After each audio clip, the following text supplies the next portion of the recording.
So hello guys, આજે આપણે 30 અને 31 ડિસેમ્બર 2024ના કરંટ અફેર કવર કરશું. તો આજે આપણે ટોટલ 16 ટોપિક કવર કરવાના છે. So please subscribe, like and share. So let's start.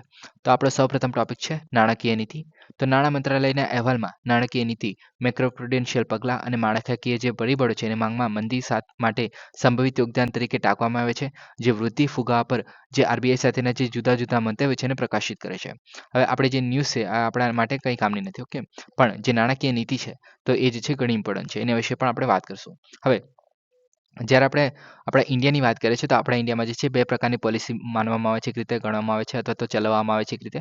Okay, પહેલી છે આપણે ફિસ્કલ પોલિસી, જેને આપણે રાજકોષીય નીતિ તરીકે ઓળખવામાં આવે છે, અને બીજી છે આપણી મોનેટરી પોલિસી, જેને આપણે નાણાકીય નીતિ કહેવાય છે. ઓકે, હવે ફિસ્કલ પોલિસી જે છે એક રીતે આપણા સરકાર દ્વારા ચલાવવામાં આવે છે, અને જ્યારે મોનેટરી પોલિસીની વાત કરીએ છીએ તો એ જે છે આરબીઆઈ દ્વારા ચલાવવામાં આવે છે. ઓકે, હવે આના વિશેમાં એકદમ ડિટેલમાં જે છે આપણે 11 ઓગસ્ટનો કરંટ અફેરનો વિડીયો છે તેમાં એકદમ ડિટેલમાં મેં વાત કરી છે બંને પોલિસી વિશે. આની અંદર પણ વાત કરીશ, પણ એટલો બધો ડિટેલમાં નહીં જાઉં. ઓકે, પહેલામાં જે છે મેં ઓલમોસ્ટ 15 થી 20 મિનિટ જેવી વાત કરીશ. ઓકે, આનામાં આપણે 5-10 મિનિટ લઈશું. ઓકે, અને બધું બધાને ખબર છે એના કારણે. ઓકે, હવે રાજકોષીય નીતિની જો આપણે વાત કરીએ છીએ તો એને આપણે ફિસ્કલ પોલિસી કહીએ છીએ. ઓકે, હવે એની વ્યાખ્યા જોઈએ તો કે રાજકોષીય નીતિ જે છે આર્થિક પ્રવૃત્તિને પ્રભાવિત કરવા માટે સરકાર દ્વારા કરવેરા, ખર્ચ અને ઉધારનો ઉપયોગ કરવામાં આવે છે. એટલે કે શું કરવામાં આવે છે કે આખો જે આપણા ઇન્ડિયામાં જે માર્કેટ ચાલી રહ્યું છે, ઓકે, એક રીતે આપણું જે બજાર ચાલી રહ્યું છે તેમાં એક રીતે કરવેરા એટલે કે ટેક્સ થઈ ગયો. પછી સરકાર જે છે ખર્ચ કરી રહી છે, જેમ કે આપણે કેપિટલ ઇન્વેસ્ટમેન્ટ થઈ ગયું, આપણે ઇન્ફ્રાસ્ટ્રક્ચર એવું બધું બનાવે છે. ઓકે, તેના પરનો ખર્ચ થઈ ગયો, સબસિડી એવું બધું આપે છે. આપણે જે શું કહે કે અમુક ઉદ્યોગોના આપણે ખેડૂતોને સબસિડી આપે છે તો એવું બધું કરવામાં આવે છે કે એ બધો ખર્ચ થઈ ગયો.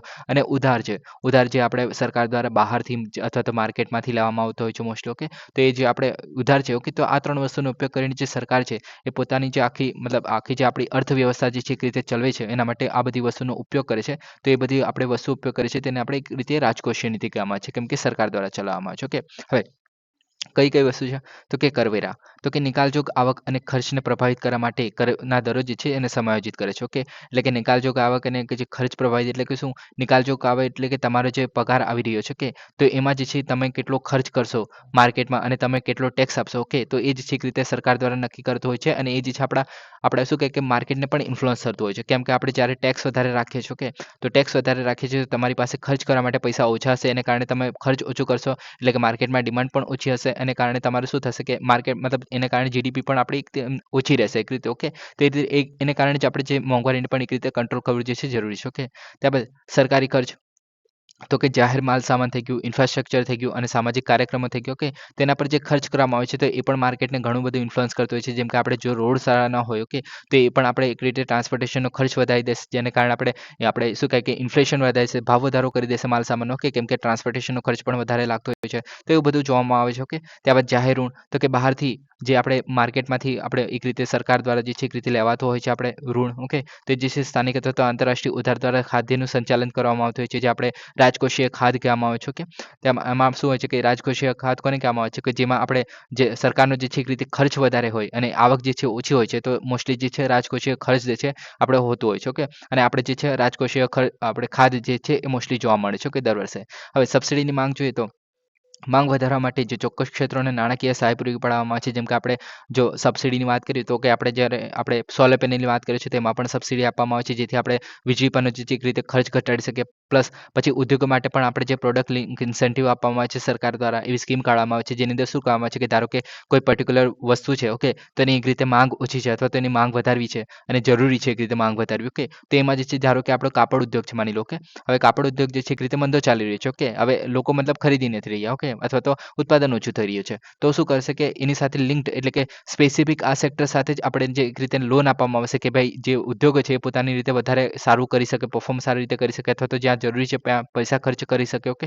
તો એ રીતે એની સાથે પ્રોડક્ટ સાથે લિંક કરેલી એક રીતે આપણે ઇનિશિયેટિવ છે. ઓકે, એટલે કે સ્કીમ છે. ઓકે, જેથી આપણે સરકાર જે છે એ સેક્ટરને પૈસા આપશે, લોન આપશે એક રીતે. ઓકે, અને એ જે સેક્ટરને આપણે એક રીતે બૂમ અથવા તો આપણે વધારી શકીએ, તો એ રીતે કામ કરવામાં આવતું સરકાર દ્વારા સબસિડી આપીને. ઓકે, ત્યારબાદ ટ્રાન્સફર, તો કે બેરોજગારી લાભો અને પેન્શન જેવા જે કલ્યાણ ચૂકવવામાં આવે છે. ઓકે, તો કે બધાને ખબર છે કે જે આપણે બેરોજગાર લોકો છે તો તેને લાભો પ્રોવાઈડ કરવાના હોય છે, અને પેન્શન જેવી જે યોજના આપણી ચાલતી જ છે એના વિશે પણ આપણે ઈપીએફઓમાં વાત કરીશું. કે આજે જ. ઓકે, એના વિશે આપણે પાછળથી જોઈશું. ઓકે, તો આ બધું કરવામાં આવતું હોય છે સરકાર દ્વારા, તો તેને કહેવામાં આવે છે રાજકોષીય નીતિ. ઓકે, હવે એની પણ આપણે વાત કરીશું તો બે પ્રકારની રાજકોષીય નીતિ આવે છે. એક વિસ્તરણકારી જે કોષીય નીતિ એટલે કે એક્સપાન્શનરી કહેવામાં આવે છે, અને બીજું કોન્ટ્રાક્શનરી, ઓકે, એટલે કે સંકોચનકારી એક રીતે રાજકોષીય નીતિ. ઓકે, તો બંનેમાં શું ફરક છે? તો વિસ્તરણકારી જ્યારે આપણે વાત કરીએ છીએ તો સરકાર દ્વારા શું કરવામાં આવશે કે એક રીતે ટેક્સ પર જે છે કાપ મૂકવામાં આવશે. ઓકે, એટલે કે માની લો કે પહેલા જે છે તમારે ઇન્કમ ટેક્સ જે છે 25% જેટલો લાગતો હતો. આ એક્ઝામ્પલ તરીકે આપું છું, 25% એકચ્યુઅલીમાં લાગતો નથી. ઓકે, પણ માની લો કે 25% જેટલો લાગતો હતો અને હવે જે છે અત્યારે 10% જેટલો લાગે છે. ઓકે, હવે તમારી પાસે 25% જેટલો 100 રૂપિયા પર લાગતો હતો, તમારી પાસે ફક્ત 75 રૂપિયા વાપરવા માટે રહેશે. ઓકે, અને જ્યારે 10% લાગે છે તો તમારી પાસે 90 રૂપિયા વાપરવા માટે રહેશે. ઓકે, તો એને કારણે શું થશે કે તમે જે છે એક રીતે નિકાલજોગ આવક વધે છે, એટલે કે તમે જે ખર્ચ કરવાની જે આવક છે તમારી પાસે એ વધી જાય છે. એને કારણે તમે ખર્ચ કરશો, માર્કેટમાં જશો અને તમને જે ગમતી વસ્તુ છે એ લેશો. તમે જે એક રીતે માંગ ક્રિએટ કરશો માર્કેટમાં, એને કારણે જે છે સપ્લાય પણ વધારવી પડશે. તો એને કારણે જે ઉદ્યોગો છે એ બૂમ થશે, એટલે કે એ જે છે પ્રોડક્શન વધારે જ કરશે. તો એને કારણે એક રીતે જીડીપીમાં પણ વધારો થશે. તો આ રીતે આખું જે ચાલતું હોય છે માંગ પર અસર થાય છે આ રીતે. ઓકે, અને ઇન્ફ્રાસ્ટ્રક્ચર અને રોજગારમાં વધારો કરશે. હવે તમે માંગ કરો છો તો એને કારણે તમારે એમ્પ્લોય પણ રાખવા પડશે, કેમ કે પ્રોડક્શન વધારવાનું છે. એને કારણે કામદારો પણ વધારે રાખવા પડશે. તો એ લોકોને પણ એક રીતે રોજગારમાં વધારો થશે. અને ઇન્ફ્રાસ્ટ્રક્ચર તો બનાવવું જ પડશે, વધારે કંપનીની આપણે સર્જન કરવું પડશે, જેથી આપણે વધારે પ્રોડક્ટનું ઉત્પાદન કરી શકીએ. તો આવી રીતે જે આખી સાયકલ જે છે રન કરતી હોય છે. ઓકે, ત્યારબાદ જાહેર ખર્ચમાં વધારાની વાત કરવામાં આવે છે.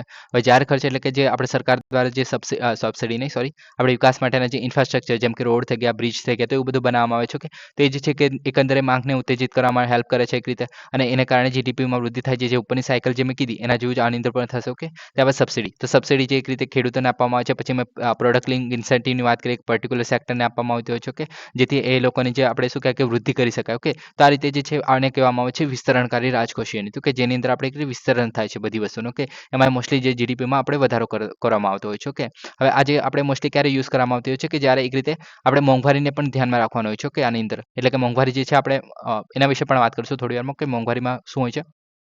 હવે આની અંદર મોંઘવારી કેવી રીતના ધ્યાનમાં રાખવાની છે કે માની લો કે આપણે શું કહે કે મોંઘવારી મતલબ ભાવ જે છે ઓલરેડી વધારે છે. ઓકે, હવે આપણે વધારે ને વધારે પૈસા નાખના કરીએ છીએ અને તમારી પાસે વધારે ને વધારે પૈસા કરે છે. ઓકે, એક રીતે હવે તમે માની લો કે અહીંયા 5% આપણે ટેક્સ કરી દીધું. ઓકે, તો ફક્ત 95% મતલબ તમારી પાસે 95 રૂપિયા હવે વાપરવા માટે રહ્યા છે. ઓકે, હવે તમે લોકો છો. ઓકે, હવે આપણે ઇન્ડિયાની વાત કરીએ સ્પેસિફિકલી, તો લોકો જે મતલબ એટલું બધું ખર્ચ નથી કરતા, પણ તો પણ કરે છે ખર્ચ. ઓકે, તો તમે જે છે એક રીતે માંગ વધારે ક્રિએટ કરશો, જેટલી જરૂર નથી એ વસ્તુની પણ ખરીદો કરશો. ઓકે, તો જેવી જરૂર નથી એને કારણે શું થશે કે તમે માંગ વધારે ને વધારે ક્રિએટ કરી રહ્યા છો. તો એને કારણે શું થશે કે માંગ વધારે વધશે, એને કારણે જે ભાવ છે એ પણ વધશે. ઓકે, એક રીતે મોંઘવારીમાં વધારો થશે.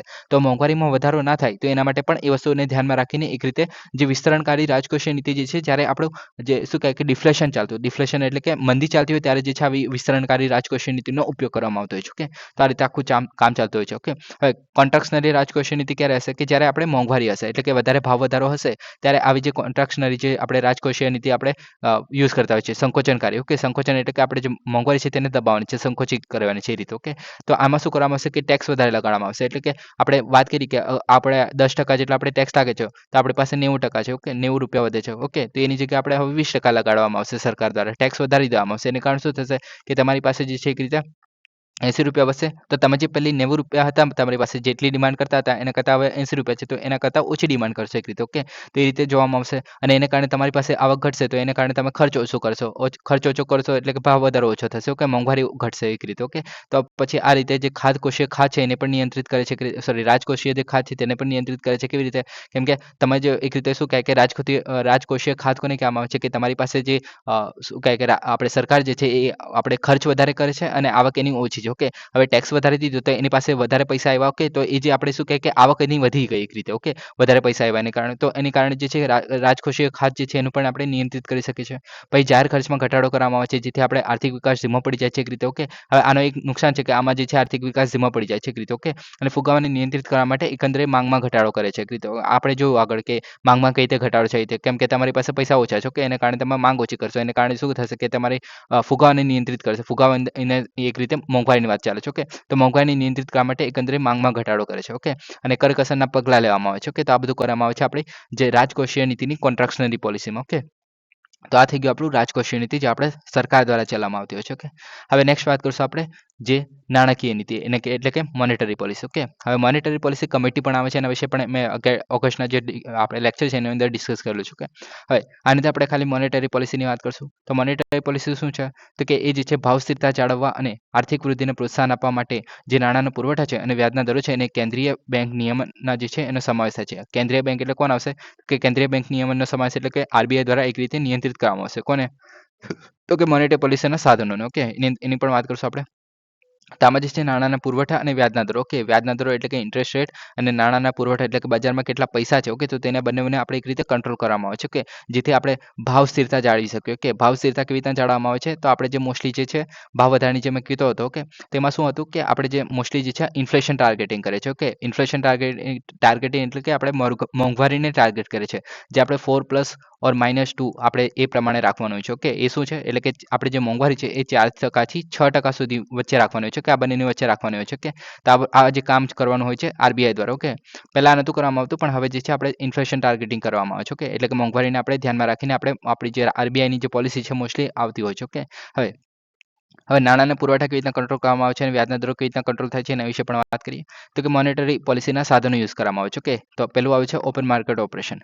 હવે ઓપન માર્કેટ ઓપરેશનની જ્યારે વાત કરીએ છીએ તો આમાં શું કરવામાં આવે છે કે જે સિક્યુરિટીઝ છે એનું ખરીદ વેચાણ આપણે ગવર્મેન્ટ સિક્યુરિટીઝ થઈ ગઈ. ઓકે, તો તેનું ખરીદ વેચાણ કરવામાં આવે છે. કેવી રીતના? કે તરલતાને નિયંત્રિત કરવા માટે સરકારી સિક્યુરિટીઝ એ ખરીદવા અને વેચવામાં આવે છે. ઓકે, હવે કેવી રીતના કે ધારો કે આરબીઆઈ છે. ઓકે, તો આરબીઆઈ જે છે હવે માની લો કે આપણે અત્યારે જે છે મોંઘવારી ચાલી રહી છે. ઓકે, તો આરબીઆઈ શું કરશે કે મોંઘવારી ચાલી રહી છે તો આરબીઆઈ જે છે માર્કેટમાંથી પૈસા ઓછા કરવાની ટ્રાય કરશે. એને કારણે શું કરશે?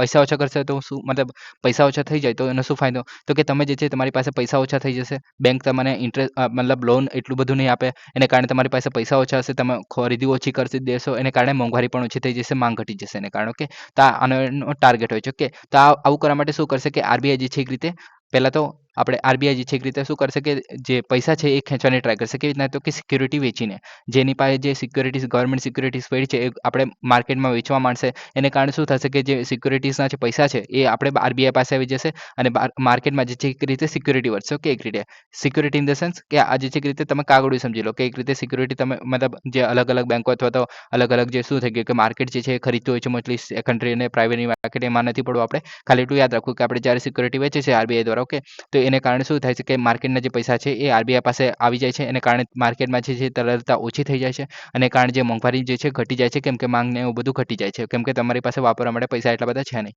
તો આ રીતે આખું જે સાયકલ ચાલુ થશે ઓપન માર્કેટ ઓપરેશનમાં. ઓકે, અને જ્યારે આપણે મંદી ચાલતી હોય તો એના પર તો ઉલટું કરવામાં આવશે કે આરબીઆઈ જે છે પૈસાની ડિમાન્ડ જે છે એક રીતે શું કહે કે આરબીઆઈ જે છે સિક્યુરિટી જે છે એક રીતે ખરીદી લેશે. ઓકે, એને કારણે સિક્યુરિટી ખરીદશે તો આરબીઆઈ પણ પૈસા આપવા પડશે. ઓકે, જેની પાસેથી ખરીદે છે અને તો એને કારણે શું થશે કે માર્કેટમાં પૈસા વધશે, બેંકો પાસે પણ પૈસા વધશે એ લોન આપવા માટેના. પછી તમારી પાસે પણ પૈસા વધશે એને કારણે તમે જે છે એક રીતે તમારી પાસે પૈસા વધ્યા છે તો તમે જે છે એક રીતે ખર્ચ કરશો એને કારણે મોંઘવારી વધશે. એક રીતે તમે ખરીદી કરશો એને કારણે ભાવ વધશે અને કારણે મોંઘવારી વધશે. તો આ રીતે આખી સાયકલ ચાલતી હોય છે. ઓકે, આ થઈ ગયું આપણું ઓપન માર્કેટ ઓપરેશન. આ રીતે કામ કરે છે. ઓકે, કેશ રિઝર્વ રેશિયો તો આપણને બધાને ખબર છે કે બેંકો જે છે અનામત તરીકે રાખવામાં આવે છે આરબીઆઈ પાસે. ઓકે, કેશ રિઝર્વ રેશિયોમાં શું હોય છે કે અમુક ટકામાં કેટલા ટકા છે તો કે 18% જેટલું જે સીઆરઆર છે. ઓકે, તો એ જે છે મોસ્ટલી રાખતું હોય છે આરબીઆઈ પાસે રાખવામાં આવે છે બેંકો દ્વારા. ઓકે, બધી બેંકો દ્વારા તો 18% જેટલું રાખવામાં આવે છે. અને બીજું આવે છે સીઆરઆર અને SLR. Okay, statutory liquidity ratio કહેવામાં આવે છે. ઓકે, તો એ બંને વસ્તુ રાખવામાં આવતી હોય છે. ઓકે, હવે એસએલઆર જે છે 40% કરતાં વધારે નહીં થતું મારે ખ્યાલથી, મને યાદ છે ત્યાં સુધી. ઓકે, હવે એમાં નથી પડતા. હવે આમાં શું થાય છે કે સીઆરઆર અને એસએલઆરમાં બંને વસ્તુ એક સમાન જ હોય છે. ખાલી એસએલઆર જે છે બેંક પોતાની પાસે રાખતી હોય છે અને આપણે સીઆરઆર જે છે એ બેંક જે છે આપણે આરબીઆઈ પાસે રાખતી હોય છે. ઓકે, હવે એની અંદર જે છે એક રીતે આપણે શું કહે કે આપણે ગવર્મેન્ટ સિક્યુરિટીઝ થઈ ગઈ, પછી પૈસા થઈ ગયા, ગોલ્ડ થઈ ગયું, તો એવું બધું રાખી શકાય છે. ઓકે, તો એ બધું રાખી શકાય છે, એની અંદર નથી પડવું. હવે એ શું ફાયદો કરે છે આપણે જે સીઆરઆર જે રેશિયો છે. ઓકે, તો એ જે છે શું ફાયદો કરે છે આપણે મોનેટરી પોલિસીમાં કેવી રીતના હેલ્પ કરે છે તો કે જે સીઆરઆર વધારે હશે. ઓકે, હવે માની લો કે સીઆરઆર જે છે પહેલા 18% હતો અને હવે માની લો કે અત્યારે 40% જેટલો કરી દીધો છે. ઓકે, હવે 40% જેટલો કરી દીધું છે એને કારણે શું થશે કે બેંકો જે છે પહેલા 18% રાખતો હતો. આરબીઆઈ પાસે રૂપિયા જે છે 18% જેટલા પૈસા રાખતો હતો, પણ હવે જે છે 40% જેટલા રૂપિયા રાખે છે. ઓકે, તો પહેલાં 18% એટલે માની લો કે 82 રૂપિયા વધ્યા છે બેંક પાસે. ઓકે, અને અત્યારે 40 રૂપિયા રાખે છે એટલે કે 60 રૂપિયા જ વધ્યા છે. ઓકે, બેંક પાસે. તો તમે જોઈ શકો છો આમાં કે બેંકો પાસે આપણે 82 રૂપિયા છે, તો એ જે છે વધારે લોન આપી શકશે. ઓકે, અને વધારે લોન આપશે એને કારણે શું કે વધારે લોન આપશે એટલે કે લોકો પણ વધારે લોન લેશે, કેમ કે આપણે લોનના ભાવ પણ સસ્તા હશે, તો લોકો વધારે પાસે લોન લેશે. અને પ્લસ શું કહે કે ભાવ પણ ઓછા છે એને કારણે લોન લેશે, તો લોકો પાસે પૈસા વધ્યા, પૈસા વધ્યા તો એ માર્કેટમાં ખર્ચ કરશે અને પછી ભાવ વધારો ને એવું બધું કરશે. ઓકે, તો આ રીતે ચાલશે. અને હવે જે છે 60 રૂપિયા થઈ ગયા છે, એટલે કે CRRમાં વધારો કર્યો એને કારણે 60 રૂપિયા થઈ ગયા, તો બેંકો એક રીતે ભાવ પણ વધારી દેશે લોનના, પ્લસ લોકો પણ ઓછા રહેશે કેમ કે ભાવ વધી ગયો છે લોનનો. ઓકે, એટલે કે ઓછું ટ્રાય કરશે કે ભાઈ લોન નહીં લે, કેમ કે વ્યાજ વધારે ભરવું પડશે એને કારણે. ઓકે, તો એ રીતે આખી સાયકલ ચાલતી હોય છે. હવે લોન ઓછી લેશે તો લોકો પાસે પૈસા પણ ઓછા હશે, જેથી એ ખર્ચ કરી શકે આપણે ઘર બનાવવા માટે કે ગમે તેના માટે લોન લેતો હોય, પણ પૈસા તો ઓછા થઈ ગયા ને હવે. તો એને કારણે શું થશે કે બજારમાં જે છે એક રીતે આપણે શું કહે કે ભાવ વધારો થઈ ગયો હોય તો તેને આપણે આ રીતે ખેંચી શકીએ છીએ એક રીતે. ઓકે, તો આ વસ્તુ કરવામાં આવતી હોય છે. ઓકે, પછી રેપો રેટ અને રિવર્સ રેપો રેટ, તો આ જે છે આપણે ઓપન માર્કેટ ઓપરેશનમાં જે કીધું કે સિક્યુરિટી વેચવા અને આપણે ખરીદવાનું કામ કરવામાં છે, તો એનો જે આપણે યુઝ કરે છે, તો એના અંદર જે આપણે રેપો રેટ અને રિવર્સ રેપો રેટ યુઝ કરવામાં આવે છે. ઓકે, હવે રેપો રેટ કોને કહેવામાં આવે છે, તો કે રેપો રેટ એટલે કે જ્યારે RBI જે છે અમુક કોલેટરલ એટલે કે આપણે એક રીતે શું કહે કે શું કહે કે કરાર માની લો એક રીતે. આપણે શું કહે કે શબ્દ ભૂલી ગયો છું મેં. હા, જામીન. RBI જે છે એક રીતે જામીન રાખીને ગવર્મેન્ટ સિક્યુરિટીઝ જે છે એ બેંકો પાસેથી જામીન રાખીને પછી શું કરશે કે એ લોકોને જે છે અમુક વ્યાજ ટકાના દરે જે છે આપણે અત્યારે જે છે 6% રેપો રેટ ચાલી રહ્યો છે. ઓકે, તો 6% દરે જે છે એક રીતે આપણે ઇન્ટરેસ્ટ રેટ ગણી લો આને પણ, તો એ જે છે આટલા પૈસા જે છે આપણે આપે છે બેંકોને. ઓકે, એટલે કે ગવર્મેન્ટ સિક્યુરિટી જે છે જામીન તરીકે રાખશે, અને આપણે જે તમે પણ જ્યારે બેંકમાં લોન લેવા જતા હશો તો તમારી જમીન અથવા તો બીજું કંઈ જામીન તરીકે રાખતા હશો અને ત્યાર પછી તમને લોન આપતી હોય છે. ઓકે, તો સેમ વેમાં RBI પણ જે છે ગવર્મેન્ટ સિક્યુરિટી જે છે આપણે બેંકોની એ જામીન તરીકે રાખશે, અને 6% વ્યાજ દરે જે છે એક રીતે બેંકોને જે છે રૂપિયા આપતી હોય છે અમુક ટાઈમ સુધી. ઓકે, તો તેને રેપો રેટ કહેવામાં આવે છે. ઓકે, અને આનું ઉલટું કરી દેવામાં આવે છે તો તેને રિવર્સ રેપો રેટ કહેવામાં આવે છે. રિવર્સ રેપો રેટમાં શું થશે કે બેંકો જે છે એ RBI પાસેથી ગવર્મેન્ટ સિક્યુરિટી જામીન તરીકે રાખશે, અને જે RBI ની જે છે પૈસા આપવાનું કામ કરશે. ઓકે, તો આ થઈ ગયું આપણું reverse bank. Okay, reverse repo rate. અને જે રેપો રેટ જે છે હંમેશા રિવર્સ રેપો રેટ કરતાં વધારે હોય છે. ઓકે, કેમ કે આપણે મતલબ શું કહે કે આમાં RBI ને લોનની જરૂર નથી હોતી. ઓકે, પણ આપણે બેંકો પાસે જો વધારે પૈસા આવી ગયા હોય તો એ લોકો જે છે એક રીતે લોન ના જતી હોય અથવા તો બીજું કંઈ ના થતું હોય, તો એક રીતે સેફ માનવામાં આવે છે કે આપણે RBIમાં જમા કરી દઈએ. ઓકે, ભલે થોડા ઘણા તો આપણે ઇન્ટરેસ્ટ આવશે ને, એક રીતે લોન તો આપણે શું કહે કે RBIમાં આપણે જમા કરી દઈશું આટલા રૂપિયા. ઓકે, તો માની લો કે આપણે રેપો રેટ જે છે 6% આપવાના હોય છે. ઓકે, પણ જ્યારે આપણે રિવર્સ રેપો રેટની વાત કરીએ તો 4 અથવા તો 3% એ પણ આપણે RBIમાં એક રીતે જમા કરી દઈએ છીએ પૈસા. જે વધારે પડતા પૈસા જે આપણે બેંકો પાસે પડી રહ્યા છે તે, જ્યારે લોન કે એવું બધું ના મતલબ ખર્ચવા માટે કોઈ જગ્યા ના બાકી રહી હોય બેંકો પાસે અને પોતાના પાસે પૈસા રાખવા કરતાં આપણે RBIમાં જમા કરી દઈએ એવું કરવામાં આવતું હોય છે. કે કોરોનાના ટાઈમમાં પણ બેંકો દ્વારા જે લોન એવું બધું કોઈ લેતું નહોતું. ઓકે, તો એવા ટાઈમમાં પણ આપણે રેપો રેટ RBI જે છે RBIની અંદર જે છે એક રીતે જમા કરી દેવામાં આવેલા. ઓકે, ગવર્મેન્ટ સિક્યુરિટી આપણે ખરીદીને એક રીતે. ઓકે, ખરીદીને નહીં પણ કોલેટરલ તરીકે RBI પાસેથી. ઓકે, તો આ વસ્તુ કરવામાં આવેલી. પણ RBI પણ શું કરેલું કે 3%ની જગ્યાએ જે 2 કે 1% જેટલું રિવર્સ રેપો રેટ કરી દીધેલો, જેથી આપણે બેંકોને જે છે એક રીતે શું કહે કે નુકસાન થઈ જાય. નુકસાન જાણી જોઈને તો કરવું, મતલબ એમનો હેતુ એવો હતો RBIનો કે આપણે જે છે બેંકો જે છે વધારે ને વધારે આપણે લોન આપવામાં સક્ષમ બને. ઓકે, જે કોરોના જેવા ટાઈમમાં પણ. ઓકે, તો એના માટે RBI દ્વારા એવું કરવામાં આવેલું. ઓકે, હવે એ બાજુ જોવાની આપણે જરૂર નથી અત્યારે. ઓકે, એ આપણે જૂની વાત થઈ ગઈ. ઓકે, હવે બેંક દરો જે છે અત્યારે યુઝ નથી કરવામાં આવતો, તો એની આપણે જરૂર પણ નથી એક રીતે. ઓકે, મોસ્ટલી જે આપણે આગળ વાત કરીએ ઇન્ટરેસ્ટ રેટ પર જે આપવામાં આવે છે રિવર્સ રેપો રેટ ને રેપો રેટમાં, તેના જેવું જ હતું આની અંદર. પણ આ જે છે અત્યારે યુઝ નથી કરતા એટલે આપણે વાત નથી કરવી એની. ઓકે, પછી ક્વોન્ટિટેટિવ ઇઝિંગ. ઓકે, તો આની અંદર નાણાકીય અસ્કયામતો છે એ ખરીદીને અર્થતંત્રમાં નાણાંને ઇન્જેક્શન કરે છે. ઓકે, તો આજે આપણે રિવર્સ રેપો રેટને આપણે જે રેપો રેટ ને એવું બધું જોયું, તો એના જેવું છે આની અંદર પણ કે ક્વોન્ટિટેટિવ ઇઝિંગ. ઓકે, એક રીતે જે નાણાકીય અસ્કયામતો છે એક રીતે શું કહે કે આપણે સિક્યુરિટીઝની વાત કરીએ છીએ. ઓકે, તે ખરીદીને અર્થતંત્રમાં નાણાં જે વધારવાનું કામ કરે છે. હવે નાણાં વધારશે તો શું કરશે, તો કે RBI દ્વારા નાણાં વધારશે તો એને કારણે માર્કેટમાં વધારે પૈસા જશે, લોકો પાસે વધારે પૈસા જશે, લોકો વધારે ખરીદી કરશે, ભાવ વધારો કરશે અને મોંઘવારી વધારશે. તો આ રીતે આખું ચાલતું હોય છે. મંદી હોય તો મોસ્ટલી આ વસ્તુ કરવામાં આવતી હોય છે. ઓકે, હવે મોનેટરી પોલિસીને આપણે શું અસર થાય છે તેની વાત કરીએ તો કે વિસ્તરણકારી. એમાં પણ બે વસ્તુ આવી ગઈ, તો કે વિસ્તરણકારી જે નાણાકીય પોલિસી, અને બીજી છે સંકોચનકારી એટલે કે આપણે જે એક્સપાન્શનરી અને કોન્ટ્રાક્ટરી જે આપણે આગળ જોયું હતું રાજકોષીય નીતિમાં. ઓકે, સેમ એના જેવું જ છે. હવે આમાં જે છે આપણે આરબીઆઈની વાત કરવામાં આવે છે. ઓકે, તો પહેલા તો વિસ્તરણકારી નાણાકીય નીતિની અંદર નીચો વ્યાજ દર. ઓકે, હવે આપણે વિસ્તરણકારી છે. ઓકે, વિસ્તરણકારી એટલે કે નીચો વ્યાજ દર હશે એને કારણે માની લો કે હવે પહેલા વ્યાજ દર જે છે આપણે 12% જેટલો હતો. ઓકે, એટલે 12% જેટલો વ્યાજ દર એટલે ઘણો મોંઘો કહેવાય. કે જ્યારે માની લો કે આપણે તમારે ઘર બનાવવાનું છે. ઓકે, અને આપણે બીજું માની લો કે હવે જે છે વ્યાજ દર ઘટીને 8% જેટલો થઈ ગયો છે. ઓકે, હવે તમે 12% વ્યાજ દરે લેવાનું ટ્રાય કરશો કે 8% વ્યાજ દરે લેવાનું ટ્રાય કરશો કે ઓબ્વિયસલી કે 8% દરે, કેમ કે તમારે જે છે વ્યાજ ભરવાનું છે પાછળથી. ઓકે, તો તમે જે છે ઓછા પૈસા તમારે એક રીતે વ્યાજ ભરવાના આવશે. ઓકે, તો એને કારણે તમે શું કરશો કે 8% વધારે મતલબ 8% એ ટ્રાય કરશો. ઓકે, તો આપણે પહેલા 12% હતો અને હવે 8% જેટલું થઈ ગયું છે વ્યાજ દર. ઓકે, તો તેને કારણે તમે શું કરશો કે જેટલા વધારે ને વધારે લોકો ટ્રાય કરશે કે ભાઈ અત્યારે લોન લઈ લઈએ, તો એથી શું કહે લોન લેશો તમે. ઓકે, તો તમારી પાસે પૈસા આવશે.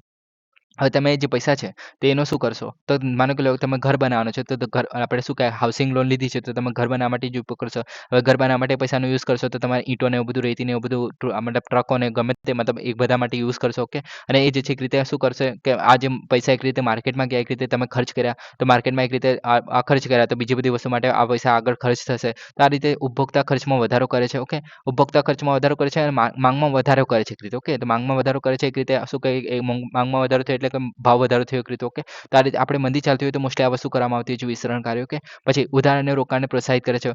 આના કારણે શું થશે કે રોકાણ એટલે કે તમે તમારી પાસે પૈસા આવ્યા છે. ઓકે, તો તમે વધારે ને વધારે ખર્ચ કરવાની ટ્રાય કરશો કે જ્યારે માની લો કે તમે શેર માર્કેટમાં ને એ બધી જગ્યાએ નાખો છો. ઓકે, પછી તમે માની લો કે બીજા કોઈને તમે ફ્રેન્ડ છે તો બીજા કોઈને તમે ઉધાર આપી દીધું છે, જેનાથી તમે ઇન્ટરેસ્ટ મળી શકશે. ઓકે, વ્યાજ તમે મેળવી શકો. તો આવું બધું કરવામાં આવતું હોય છે. બીજું આવે છે સીઆરઆરમાં ઘટાડો. તો સીઆરઆર આપણે આગળ જોયું. સીઆરઆર શું હોય છે કે 18% આપણે જે રાખતા હોય છે બેંકો દ્વારા, જે રાખવામાં આવતું હોય છે. ઓકે, હવે માની લો કે 18% નથી રાખવાનું અને માની લો કે 4% જેટલું જ આપણે વ્યાજ દર રાખવામાં આવતું હોય છે. માની લો કે 4% જેટલું આપણે આરબીઆઈ જે છે કહે છે કે ભાઈ 4% તમારે મારી પાસે પૈસા રાખવાના હોય છે એક રીતે. ઓકે, તો તમારે પહેલા બેંકો દ્વારા જે 18% રાખવામાં આવતા હવે 4% જ રાખવામાં આવે છે. ઓકે, તો એના કારણે શું થશે કે બેંકો પાસે વધારે પૈસા આવી ગયા, મતલબ વ્યાજ લોન આપવા માટેના વધારે પૈસા વધશે. ઓકે, તો એ વધારે વધારે લોકોને લોન આપી શકશે. એને કારણે જે લોનનો દર છે એ પણ ઓછો રાખશે. તો એને કારણે શું થશે કે તમારી પાસે લોન બી છે સસ્તું આવશે, પ્લસ તમે વધારે લોકો સુધી પહોંચવાની ટ્રાય કરશે બેંકો પણ. ઓકે, તો એને કારણે શું થશે કે એકંદરે માંગમાં જે છે એ વેગ આપશે. જેવી રીતના આપણે આગળ વાત કરીએ કે તમે લોન જે લીધી હતી તો એને આપણે ઘર ખર્ચ માટે આપણે યુઝ કરતા હતા. માર્કેટમાં તમે એક રીતે માંગ વધારશો કે તમે આપણે સિમેન્ટ ને એવું બધું લીધું, પછી ગાડીને એવું બધું લીધું, તો આ બધું કરશો. ઓકે, તો એને કારણે મોંઘવારી એક રીતે વધશે, ભાવ વધારો થશે. ઓકે, તો આ રીતે આપણે મંદી હોય તો આપણે એને એક રીતે સુધારી શકીએ છીએ. ઓકે, એને કારણે આર્થિક પ્રવૃત્તિને ઉત્તેજિત કરી શકાય. ઓકે, હવે આર્થિક પ્રવૃત્તિની કેવી રીતના, કેમ કે તમે માંગ વધારશો તો ઓબ્વિયસ વસ્તુ છે કે તમારે રોજગારી પ્રોવાઈડ કરવી પડશે, તમારે પ્રોડક્શન બધું વધારવું પડશે, જેથી તમે લોકોની માંગ પૂરી કરી શકો માર્કેટમાંથી.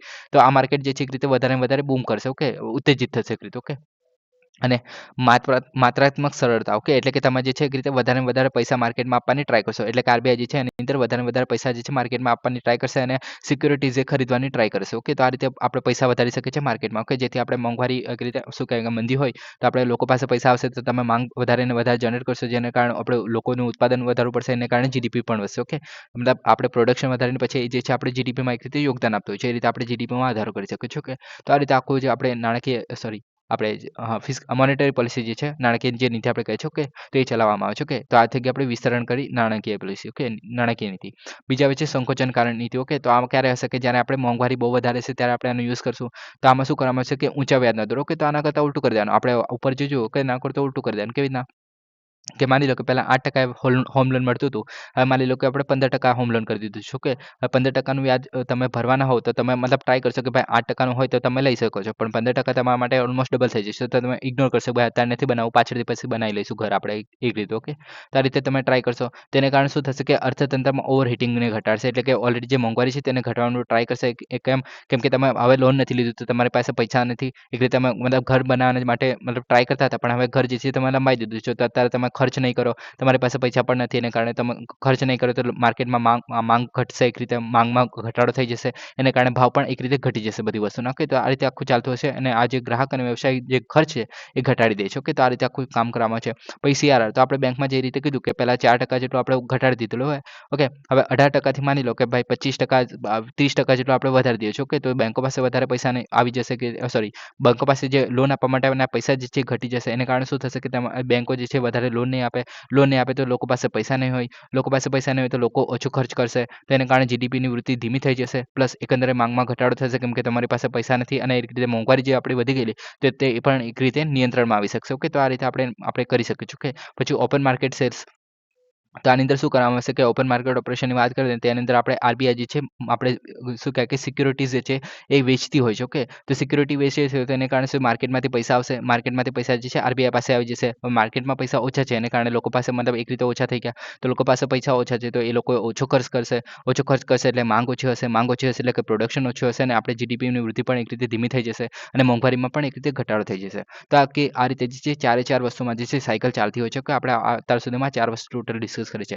વિસ્તરણકારી રાજકોષીય નીતિ, કોન્ટ્રાક્ટરી રાજકોષીય એટલે કે સંકોચનકારી રાજકોષીય નીતિ, અને બીજું આવે છે આપણે વિસ્તરણકારી નાણાકીય નીતિ અને સંકોચનકારી નાણાકીય નીતિ. ઓકે, અને આ જે છે શું કહે કે ટૂલ્સ હતા, એક રીતે સાધનો હતા, મોનેટરી પોલિસી માટેના સાધનો થઈ ગયા અને બીજા છે આપણે રાજકોષીય નીતિના માટે નાણાકીય નીતિ માટેના સાધનો. ઓકે, તો આ રીતે આખું જે આપણું ચાલતું હોય છે. ઓકે, સોરી અહીંયા ભૂલ છે. ઓકે, અહીંયા જે છે કે રીતે રાજકોષીય નીતિના સાધનો આવશે. ઓકે, અહીંયા ભૂલ છે અને અહીંયા જે છે નાણાકીય નીતિ, સોરી મોનેટરી પોલિસીના જ છે. કેમ ભાઈ, ક્યાં ગડબડ કરી? ઓકે, ખાલી અહીંયા જ ભૂલ છે. ઓકે, કે અહીંયા જે છે એક રીતે નાણાકીય નહીં આવે, અહીંયા રાજકોષીય નીતિના સાધનો આવશે. ઓકે, તો આટલું યાદ રાખી લેજો ખાલી. ઓકે, હવે આગળ વધીએ આપણે. હવે આપણે ડિસ્કસ તો ખાલી 5-10 મિનિટ જ કરવાનું હતું પણ ઓલમોસ્ટ 30 મિનિટ થઈ ગઈ છે આ વસ્તુને પણ. ઓકે, હવે નેક્સ્ટ વાત કરીએ જૈવ વિવિધતા ક્રેડિટ્સ એટલે કે બાયોડાયવર્સિટી ક્રેડિટ્સ. તો proceedings of the royal society બીમાં પ્રકાશિત થયેલા તાજેતરનો અભ્યાસ જૈવ વિવિધતા ક્રેડિટ્સની અસરકારકતા અંગે નોંધપાત્ર અનિશ્ચિતતાને પ્રકાશિત કરે છે. હવે જૈવ વિવિધતા ક્રેડિટ્સની આપણે વાત કરીએ તો એ શું છે? પહેલાં તો કે જૈવ વિવિધતા ધિરાણ એ જે છે એક ચકાસી શકાય તેવું, માપી શકાય તેવું, એક વેપાર કરી શકાય તેવું જે છે નાણાકીય પ્રમાણપત્ર છે જે સકારાત્મકતા જૈવ વિવિધતા પરિણામોને પરિષ્કૃત કરે છે અને જેમ કે પ્રજાતિઓની ઇકોસિસ્ટમ્સ અને કુદરતી વસવાટોનું સંરક્ષણ અને પુનઃસ્થાપન. ઓકે, હવે આની અંદર કંઈ ના ખબર પડી ગઈ તો મતલબ કંઈ ના ખબર પડી તો પણ વાંધો નથી, આપણે સિમ્પલી સમજી લઈએ. ઓકે, હવે આની અંદર જે છે આપણે એક વખત આપણે કાર્બન ક્રેડિટની વાત કરેલી. ઓકે, તો તેની અંદર શું કરવામાં આવે છે? એ કાર્બન ક્રેડિટ જોડે લિંક છે એક રીતે. ઓકે, તો તમે સમજી શકશો આની સારી રીતે. ઓકે, પહેલાં તમે સમજી લો કે કાર્બન ક્રેડિટ્સ હોય શું છે. ઓકે, એના પછી તમે બાયોડાયવર્સિટી ક્રેડિટ જે છે ઇઝીલી સમજી શકતો. ઓકે, હવે કાર્બન ક્રેડિટમાં શું હોય છે કે માની લો કે પહેલાં તો કાર્બન ક્રેડિટ કામ કઈ રીતના કરે છે તો કે અલગ અલગ જે આપણે ઇન્ડિયા છે. ઓકે, તો ઇન્ડિયાએ જે ટાર્ગેટ રાખેલા છે કે ભાઈ આપણે 2030 સુધીમાં જે છે આપણે રિન્યુએબલ એનર્જીનો આપણે ક્રિએટ ટાર્ગેટ રાખેલું છે કે ભાઈ 50% એનર્જી છે આપણે નવીનીકરણ જે ઉર્જા છે તેનો ઉપયોગ કરીને આપણે રાખી લઈશું, મતલબ મેળવી લઈશું. ઓકે, ત્યારબાદ 2070 સુધીમાં આપણે કાર્બન ન્યુટ્રાલિટી લાવવાની ટ્રાય કરશું કે આપણે જેટલું ઉત્સર્જન કરીએ છીએ તેટલું જ આપણે એબ્ઝોર્બ કરી શકીએ. ઓકે, તો આ બધા જે અલગ અલગ ટાર્ગેટ રાખવામાં આવતા હોય છે. ઓકે, તેને આપણે નેશનલી ડિટરમાઇન્ડ કોન્ટ્રીબ્યુશન્સ કહેવામાં આવતા હોય છે. ઓકે, જે આપણે અલગ અલગ જે સંમેલન થતા હોય છે તેની અંદર આપણે પોતાના ટાર્ગેટ્સ આપતા હોય છે કે આપણે અચીવ કરશું. ઓકે, તો એ અચીવ કરવા માટે આપણે શું કહે કે જે નેશનલી ડિટરમાઇન્ડ કોન્ટ્રીબ્યુશન્સ એટલે કે શું કહે કે ટાર્ગેટ્સ રાખેલા હોય છે આપણે જાતે જો કે એવા સંમેલનમાં, તો એ બધા સંમેલનોને આપણે પૂરા કરવા માટે. ઓકે, એટલે બધા ટાર્ગેટને અચીવ કરવા માટે જે છે અલગ અલગ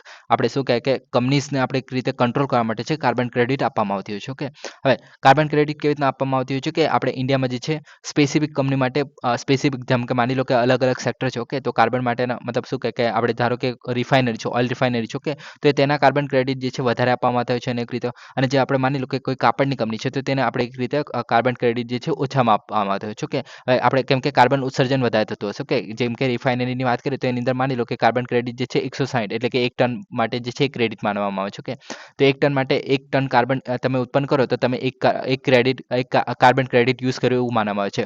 ઓકે, એવી રીતના જે છે તમને માની લો કે આખા વર્ષ માટે જે છે જે રિફાઇનરી કંપની છે. ઓકે, રિલાયન્સ માની લો કે તો તેને જે છે 160 જેટલા કાર્બન ક્રેડિટ્સ આપવામાં આવેલા છે. ઓકે, અને એની સામે જે છે આપણે માની લો કે 100 જેટલા કાર્બન ક્રેડિટ જે છે કાપડની કંપની, કેમ કે એની પાસે કાર્બન ડાયોક્સાઇડ મતલબ કઈ જગ્યાએ ઉત્પન્ન કરશે. ઓકે, અને ઉત્પન્ન કરશે તો પણ ઓછું ઉત્પન્ન કરશે. ઓકે, તો એના માટે એને જે છે આપણે કાર્બન ક્રેડિટના જે રેશિયો છે તે ઓછા આપવામાં આવશે. ઓકે, તો એના માટે માની લો કે ભાઈ કોઈ એબીસી કંપની છે. ઓકે, તો એ નામની આપણે કોઈ કંપની માની લઈએ, કાપડ કંપની છે. ઓકે, તો આ વસ્તુ થઈ ગઈ. ઓકે, હવે શું કરવામાં આવે છે કે માની લો કે 1 વર્ષનો ટાઈમ છે. ઓકે, અને આ બંનેને આ રીતના અલગ અલગ જે કાર્બન ક્રેડિટ્સ આપવામાં આવેલા છે. ઓકે, હવે માની લો કે કાર્બન ક્રેડિટ્સ જે છે 160 કરતાં રિલાયન્સ જે છે એ વધારે યુઝ કરી નાખે છે. એટલે કે માની લો કે ભાઈ 180 જેટલા આપણે કાર્બન ક્રેડિટ જે છે યુઝ કરી નાખે છે. હવે એની પાસે તો 160 જ અવેલેબલ હતા, તો બાકીના 20 ક્યાંથી આવ્યા? તો કે માની લો કે આ બીજી એ કંપની છે તો એ જે છે એની પાસે 100 કાર્બન ક્રેડિટ છે પણ એને એટલી બધી જરૂર નથી. એ જે છે માની લો કે ભાઈ એની પાસે નવી ટેકનોલોજી છે અથવા તો બીજું કોઈ યુઝ કરીને પછી એની પાસે 80 જેટલા જ કાર્બન ક્રેડિટ્સનો એ ઉપયોગ કરે છે. ઓકે, તો આની પાસે પાસે 20 વધારે એક્સ્ટ્રા વધ્યા, ઓકે, આની પાસે 180, એટલે કે આને જે છે 20ની જરૂર છે, ઓકે. તો આ જે છે એક રીતે કાર્બન માર્કેટ જે ક્રિએટ કરેલું છે, જેમાં કાર્બન ક્રેડિટ જે છે વેચાતા હોય છે, ઓકે. તો આની પાસેના જે 20 જે કાર્બન ક્રેડિટ છે જે છે એ આ રિલાયન્સ દ્વારા ખરીદી લેવામાં આવશે, ઓકે. એની સામે જે છે આ પૈસા પણ આપી શકશે, ઓકે. હવે જો રિલાયન્સે આવું ના કરવું હોય તો એ શું કરી શકે છે? તો એ જે છે બાયોડાયવર્સિટી ક્રેડિટ જે છે એ ખરીદી શકે છે. તો આ અહીંયા આવે છે આપણે બાયોડાયવર્સિટી ક્રેડિટ, ઓકે. હવે એ શું કામ મહત્વના છે? તો આ તમે પહેલા કાર્બન માર્કેટ કેટલા કામ કરે છે તો સમજી લીધું, કે ભાઈ કાર્બન ક્રેડિટ છે એમાં સ્પેસિફિક આપેલા હોય છે, ઓકે. હવે આ જે છે ગવર્મેન્ટ મતલબ જે રિલાયન્સ છે કે એને લાગે છે કે ભાઈ મારે કાર્બન ક્રેડિટ્સ નથી ખરીદવા, મારે બાયોડાયવર્સિટીમાં ઇન્વેસ્ટ કરવું છે એક રીતે, ઓકે. હવે એટલા જ પૈસાનું જે છે એક રીતે એ બાયોડાયવર્સિટી ક્રેડિટ જે છે ખરીદી શકે છે. એ પણ એમને એમ નહીં ખરીદી શકે. એ જે છે બાયોડાયવર્સિટી ક્રેડિટ કોની પાસેથી ખરીદી શકશે? કે એ જે છે સ્પેસિફિક કોઈ કંપની છે, માની લો કે જે આ બાયોડાયવર્સિટી માટે કામ કરતી હોય છે, ઓકે. તો એની પાસેથી એક રીતે ખરીદી શકે છે, ઓકે. જે કાર્બન ક્રેડિટ્સ એટલે કે એની પાસે રિલાયન્સ પાસે જે બંને ઓપ્શન છે કે ભાઈ એ પોતાના કાર્બન ક્રેડિટ્સ ખરીદી શકે છે, અથવા તો એનામાં એન્વાયરમેન્ટ માટે કામ કરતી જે કોઈ કંપની છે, ઓકે. તો એના પાસેથી ખરીદી શકો છો, ઓકે. તો આ રીતે આખી જે સ્કીમ જે છે ચાલતી હોય છે, ઓકે. હવે આગળ વાત કરીએ.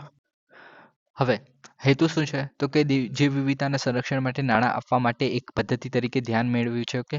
એટલે કે જૈવ વિવિધતાનું જો આપણે સંરક્ષણ કરવું હોય, ઓકે, તો તેના માટે જે કંપની દ્વારા જે છે મોસ્ટલી આપણે બાયોડાયવર્સિટીમાં આપણે ઇન્વેસ્ટ કરી શકીએ છીએ.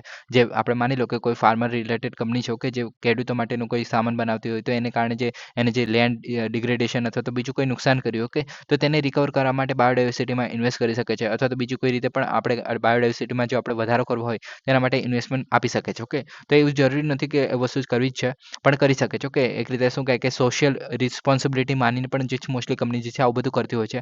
અથવા તો આપણે જેમાં આપણે કાર્બન ક્રેડિટ્સમાં વાત કરીએ, ઓકે, તો તે રીતે પણ એ ઓફસેટ કરવા માટે પણ એ વસ્તુનો યુઝ કરી શકે છે, ઓકે. હવે આના માટે જે છે કુમની મોન્ટ્રીયલ ગ્લોબલ બાયોડાયવર્સિટી ફ્રેમવર્ક કરવામાં આવેલું, જે લક્ષ્યાંકો હાંસલ કરવાનો હેતુ છે, ઓકે.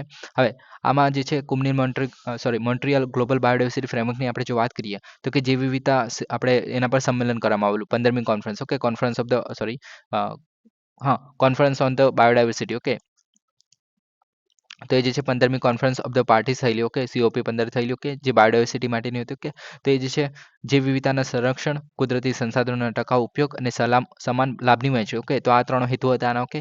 જે વિવિધતાનું સંરક્ષણ તો હતું જ, કુદરતી સંસાધનોનો ટકાઉ ઉપયોગ તો હતો જ, પણ ત્રીજું શું હતું કે સમાન લાભના વહેંચણી, ઓકે. આની અંદર શું કરવામાં આવેલું કે માની લો કે કોઈક આપણે ઇન્ડિયા છે, ઓકે, તો ઇન્ડિયા જે છે જે વિવિધતાને બચાવવા માટે કોઈ સ્પેસિફિક કોઈ વસ્તુ આપણે ટેકનોલોજી કોઈ વિકસાવી લીધી છે, ઓકે. તે ટેકનોલોજીનો આપણે વહેંચણી જે છે આપણે USA જોડે પણ કરવાની, ઓકે. તો આજે સમાન લાભની વહેંચણીને પ્રોત્સાહન આપવાનું છે આ રીતે, ઓકે. પછી મુખ્ય લક્ષણોની વાત કરીએ તો ચોક્કસ સમયગાળામાં સંરક્ષિત અથવા તો જે પુનઃસ્થાપિત જમીન અથવા તો દરિયાઈ વસવાટને ચોક્કસ રકમનું પ્રતિનિધિત્વ કરે છે એક રીતે. ત્યારબાદ બિન લાભકારી જે સરકારો થઈ ગયા, જમીન માલિકો થઈ ગયા અથવા તો કંપની છે, એ જનરેટ કરાયેલા જે ક્રેડિટ છે તેનું આપણે માર્કેટમાં વેચાણ કરી શકીએ છીએ. ત્યારબાદ જે વિવિધતા જે પ્રતિબદ્ધતાઓ છે એને પૂર્ણ કરવા માટે ખાનગી સંસ્થાઓમાં વેચવામાં આવે છે એક રીતે, ઓકે. તો આ બધા જે છે એક રીતે ઉત્પન્ન કરે છે એક રીતે બાયોડાયવર્સિટી માટેના જે ક્રેડિટ છે તે પછી આપણે જે ખાનગી સંસ્થાઓ એટલે કે જે મેં કીધું, ઓકે, કાર્બન ક્રેડિટ ને એવું બધું ખરીદતા હોય, કે તે લોકો પણ આની અંદર જે છે ઇન્વેસ્ટ કરી શકે છે આ વસ્તુ ખરીદીને, ઓકે, બાયોડાયવર્સિટી ક્રેડિટ ખરીદીને. તો આ રીતે આખું જોવામાં આવતું હોય છે, ઓકે. પછી આવી રીતના જીવ વિવિધતા ધિરાણ યોજનાઓ ઉદાહરણો છે, જેમ કે આપણે ટેરાસોસ છે, ઓકે, ગ્રીન કોલર છે, વેલ્યુ નેચર છે, ક્રેડિટ નેચર છે, વાઇલ્ડ લેન્ડર છે, ઓકે. તો આ બધું યાદ રાખવાની તો જરૂર નથી, પણ આવા પ્રકારના જે વિવિધતા ધિરાણ જોવા મળે છે, ઓકે. ત્યારબાદ વર્તમાન બજાર મૂલ્યની વાત કરીએ તો અંદાજિત $8 મિલિયન વર્લ્ડ ઇકોનોમિક ફોરમ દ્વારા આપવામાં આવેલું છે, કે $8 મિલિયન જેટલા આપણે બાયોડાયવર્સિટી જે આપણે જોવા મળે છે બાયોડાયવર્સિટી ક્રેડિટ્સ, ઓકે. 2030 સુધીમાં જે છે 2 બિલિયન જેટલા થઈ જશે અને 2050 સુધીમાં જે છે 69 બિલિયન થવાની જે અપેક્ષા છે, ઓકે. તો આટલી બધી ડિટેલમાં જવાની જરૂર નથી કે કેટલું ક્યાં સુધી થઈ જવાનું છે, પણ બાયોડાયવર્સિટી ક્રેડિટ કેવી રીતના કામ કરે છે, કાર્બન ક્રેડિટ કેવી રીતના કામ કરે છે, તો એ યાદ રાખશો તો મોર ધેન ઇનફ છે. હવે આગળ બીજું શું છે? તો કે જૈવ વિવિધતા ક્રેડિટ એલાયન્સ, ઓકે. તો એના માટે એક એલાયન્સ પણ બનાવી દેવામાં આવી છે. તો કે કુમનીન મોન્ટ્રીયલ જે ગ્લોબલ બાયોડાયવર્સિટી ફ્રેમવર્ક છે એના અમલીકરણને સમર્થન આપતું જે સ્વૈચ્છિક આંતરરાષ્ટ્રીય જોડાણ છે, ઓકે. જે ફ્રેમવર્ક લક્ષ્યાંક 19C અને 19D પર ધ્યાન કેન્દ્રિત કરે છે. આ બધું યાદ રાખવાની જરૂર નથી, ઓકે. હવે આટલું યાદ રાખજો કે આપણે બાયોડાયવર્સિટી માટે જે છે કુમનીન મોન્ટ્રીયલ ગ્લોબલ બાયોડાયવર્સિટી ફ્રેમવર્ક જે છે આપવામાં આવેલું છે, ઓકે. તો આ વસ્તુ યાદ રાખશો તો ઇમ્પોર્ટન્ટ છે, ઓકે, એક રીતે. હવે આપણે લક્ષ્યાંક 19Cમાં શું છે? તો કે જૈવ વિવિધતાના જોખમો, અવલંબન અને અસરોનું નિરીક્ષણ કરવું, મૂલ્યાંકન કરવું, ઓકે. 19Dમાં શું છે કે વ્યવસાયો અને ગ્રાહકોને ટકાઉ વપરાશ પેટર્નની પ્રોત્સાહિત કરવા માટે માહિતી પ્રદાન કરવી. તો આ બધું કરવામાં આવતું હોય છે, ઓકે. આ બધું યાદ રાખવાની તો કોઈ જરૂર નથી. સંરક્ષણના પ્રયોગોને માર્ગદર્શન આપવા માટે વિજ્ઞાન આધારિત સિદ્ધાંતો અને જૈવ વિવિધતા ક્રેડિટ માર્કેટનો વિકાસ કરવો. એટલે કે આપણે જે બાયોડાયવર્સિટી માટેનું જે ક્રેડિટ માર્કેટ જોવા મળશે તો તેના વિકાસ પર ધ્યાન કેન્દ્રિત કરવામાં આવે છે, એનું મિશન છે, ઓકે. શાસનની વાત કરીએ તો UNDP અને UNEP, okay, united nation development programme અને યુનાઇટેડ એન્વાયરમેન્ટ પ્રોગ્રામ જે છે અને ફાઇનાન્સ ઇક્વિટી જે છે તેના દ્વારા સુવિધાયુક્ત બનાવવામાં આવે છે ઓકે અને આ બધા જે છે ટાસ્ક ફોર્સ પણ આની માટે જોવા મળે છે ઓકે તો આ બધું યાદ રાખવાની જરૂર નથી ઓકે ખાલી 2-3 વસ્તુ યાદ રાખી લો કે બાયોડાયવર્સિટી કેવી રીતના કામ કરે છે, બાયોડાયવર્સિટી ક્રેડિટ જે આખી સિસ્ટમ કેવી રીતના કામ કરે છે, કાર્બન ક્રેડિટ કેવી રીતના કામ કરે છે અને એની માટે જે છે આપણે કોમ્યુનિયલ મોન્ટ્રીયલ ગ્લોબલ બાયોડાયવર્સિટી ફ્રેમવર્ક જોવા મળશે જે 15મી કોન્ફરન્સ ઓફ ધ પાર્ટી થયેલી આપણે પેરિસ જે વિવિધતા માટેની કે તેના પર આપણે જે વિવિધતા સંરક્ષણ કુદરતી સંસાધનોનો ટકાઉ ઉપયોગ અને સમાન લાભોની વહેંચણી તો આ વસ્તુ પર ધ્યાન કેન્દ્રિત કરે છે ઓકે તો આટલું યાદ રાખવું ઓકે હવે નેક્સ્ટ ટોપિક પર આપણે જઈએ મત્સ્ય સેવા કેન્દ્રો અને સાગર મિત્ર તો ઉત્પાદકતા વધારવા અને ટકાઉ મત્સ્ય ઉછેરને સુનિશ્ચિત કરવા માટે સરકારે મુખ્ય યોજનાઓ હેઠળ મત્સ્ય સેવા કેન્દ્રો અને સાગર મિત્ર જેવી પહેલો જે છે શરૂ કરી છે ઓકે હવે આ બે પહેલો જે છે મત્સ્ય સેવા કેન્દ્રો અને જે સાગર મિત્ર જે છે એવી પહેલો સ્ટાર્ટ કરવામાં આવી છે જે પ્રધાનમંત્રી મત્સ્ય સંપદા યોજના છે એના હેઠળ ઓકે તો આટલું વસ્તુ યાદ રાખવું પહેલા તો હવે મત્સ્ય સેવા કેન્દ્ર શું છે તો કે વન સ્ટોપ સોલ્યુશન કેન્દ્ર છે શેના માટે તો કે માછલીના જે ખેડૂતો થઈ ગયા અને હેચરીઓ થઈ ગયા એટલે કે જ્યાં આપણે માછલીઓ ઉછેરવામાં આવે છે ઝીંગા ઉછેરવામાં આવે છે તેવા બધા વિસ્તારો આવેલા છે ઓકે તેવાને સેવા પ્રદાન કરવાનું છે કેવા અને આજે છે આપણે લોન જે છે 2020માં પ્રધાનમંત્રી મત્સ્ય સંપદા યોજના છે એના હેઠળ કરવામાં આવેલું અને તે શું છે તો કે જળ ઉછેર પછી જળચર ઉછેર આપણે જળચર એટલે કે એની અંદર બધું માછલીઓથી ઝીંગા ને બધા મતલબ જેટલા પણ પ્રાણી શું કહે કે માછલીઓને બધું આવી ગયું તો તેની વાત કરવામાં આવે છે કે રોગ વ્યવસ્થાપન અને તાલીમમાં વ્યાપક સહાય પૂરી પાડવાની એટલે કે ખેડૂતોને તાલીમ પણ આપવામાં આવશે આની અંદર ઓકે તો આ બધી વસ્તુ આવરી લેવામાં આવે છે જે મત્સ્ય સેવા કેન્દ્ર છે તેની હેઠળ ત્યારબાદ વિશેષતાઓ શું છે તો કે પાણી માટી અને માઇક્રોબિયલ વિશ્લેષણ માટે પ્રયોગશાળાથી સજ્જ છે એટલે કે આની અંદર પ્રયોગશાળા પણ આપેલી છે કે તમને કોઈ રોગ મતલબ તમને ઇન ધ સેન્સ કે જે માછલીઓ છે એમને કોઈ રોગ તો નથી થઈ ગયો એવું બધું ચેક કરવા માટે ઓકે રોગ પરીક્ષણ થઈ ગયું ક્ષમતા નિર્માણ થઈ ગઈ કે આપણે ખેડૂતોને આપણે વધારે માછલીઓ કેવી રીતના ઉત્પાદન કરી શકાય ટેકનોલોજીની ઇન્ફ્યુઝન એટલે કે ટેકનોલોજી આપણે કેવી રીતના યુઝ કરી શકીએ છીએ આપણે આ માછલી ઉછેરમાં ઓકે તો એ જે જેવી જરૂરિયાતો છે એને આધારિત સેવાઓ પ્રદાન કરે છે પછી શ્રેષ્ઠ પ્રથાઓ શેર કરવામાં આવે છે એટલે કે જે સહકારી સંસ્થાઓ થઈ ગયા જે સ્વસહાય જૂથો થઈ ગયા સેલ્ફ હેલ્પ ગ્રુપ છે આપણે કહે છે સ્ટાર્ટઅપ થઈ ગયા તો એને જે ગતિશીલ બનાવે છે એક રીતે કે જે શ્રેષ્ઠ પ્રથાઓને શેર કરે શ્રેષ્ઠ પ્રથાઓ એટલે કે જે આપણે ટેકનોલોજી થઈ ગયા અથવા તો જે આપણે મેથડો છે જેનાથી આપણે ફિશર્સ મતલબ ખેડૂતો જે છે આપણે ફિશનું ઉત્પાદન આપણે વધારી શકીએ ઓકે તો તે બધું કરવા માટે જે શ્રેષ્ઠ પ્રથાઓ છે તેનો ઉપયોગ કરીને આ બધા લોકોને જે છે કે તે ગતિશીલ બનાવી શકાય છે વધારે હેલ્પ કરી શકાય છે અને માછલીનો ઉછેર જે વધારી શકાય છે આગળ વાત કરીએ સાગર મિત્રાની તો સાગર મિત્ર શું છે તો કે સરકાર અને દરિયાકાંઠાના માછીમારો છે એમના વચ્ચે ક્ષેત્રનું ઇન્ટરફેસ છે ઓકે હવે ક્ષેત્ર સ્તરનું એટલે કે પર્ટિક્યુલર માની લો કે આપણે શું કહે કે ગુજરાતનું હશે પછી કર્ણાટકનું હશે તો આંધ્રપ્રદેશનું હશે તો એવી રીતના ક્ષેત્ર સ્તરનું ઇન્ટરફેસ છે જે પ્રધાનમંત્રી મત્સ્ય સંપદા યોજના છે એના હેઠળ જ આપણે દરિયાકાંઠાના રાજ્યો અને કેન્દ્ર શાસિત પ્રદેશો માટે જે છે લોન્ચ કરવામાં આવેલું ઓકે માછીમારોને માહિતી પ્રસાર કરવી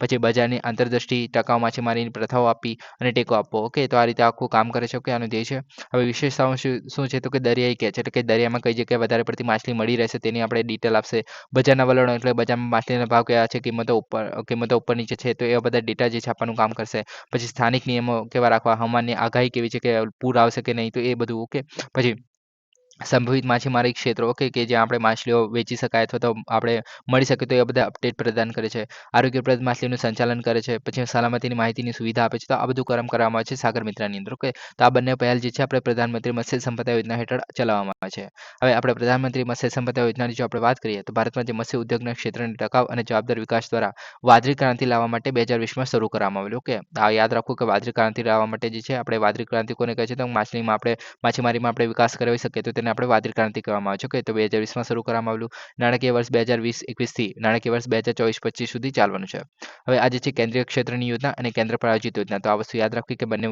યોજના જે છે આની અંદર આવરી લેવામાં આવે છે કે શું કહે કે કેન્દ્ર ક્ષેત્રની પણ છે એટલે કે સેન્ટ્રલ સેક્ટર છે અને કેન્દ્ર પ્રાયોજિત એટલે કે સેન્ટર સ્પોન્સર ઓકે તો એની અંદર આપણે કેન્દ્ર અને રાજ્ય જે છે બંને સાથે મળીને કામ કરતા હોય છે કેન્દ્ર પ્રાયોજિત યોજના છે એની અંદર અને કેન્દ્ર ક્ષેત્રની અંદર આપણે ફક્ત સરકાર કામ કરતી હોય છે ઓકે એટલે કેન્દ્ર સરકાર જ કામ કરતી હોય છે કે પણ આની અંદર બંને કોમ્પોનન્ટ જે છે આવી જાય છે કે બંને વસ્તુ આવરી લેવામાં આવે છે ઓકે આગળ વાત કરીએ તો કે લક્ષ્યોની તો કે માછલીનું ઉત્પાદન વધારીને 22 મિલિયન મેટ્રિક ટન સુધી કરવાનું છે પછી લણણીની પછીનું જે નુકસાન છે એટલે કે આપણે જે માછલી જે છે એક રીતે પાણીની બહાર કાઢીને પછી મરી જાય છે ઓકે તો એ નુકસાન જે છે આપણે એક રીતે 20-25% સુધી ઘટાડીને લગભગ 10% જેટલું કરવાનું છે અને બમણી નિકાસ કમાણી લગભગ 1 લાખ કરોડ જેટલી કરવાની છે ઓકે જે આપણે ખેડૂતો જોવા મળશે તેમની ઓકે તો આ રીતે જોવા મળશે આનો ઉદ્દેશ્ય શું છે તો કે ફિશરીઝ પોટેન્શિયલનો ઉપયોગ કરવો એટલે કે જે આપણે શું કહે કે માછલીને જે આપણે શું કહે કે વધારે ટકાઉ અને જવાબદાર રીતે મત્સ્ય ઉદ્યોગ છે અને સંભવિતનો ઉપયોગ કરવાનો છે રીતે ઓકે ત્યારબાદ મૂલ્ય સાંકળનું આધુનિકરણ કરવું એટલે કે લણણી પછી સંચાલન છે અને ગુણવત્તા છે એને સુધારા સહિત મૂલ્ય શૃંખલાનું આધિકરણ અને મજબૂતીકરણ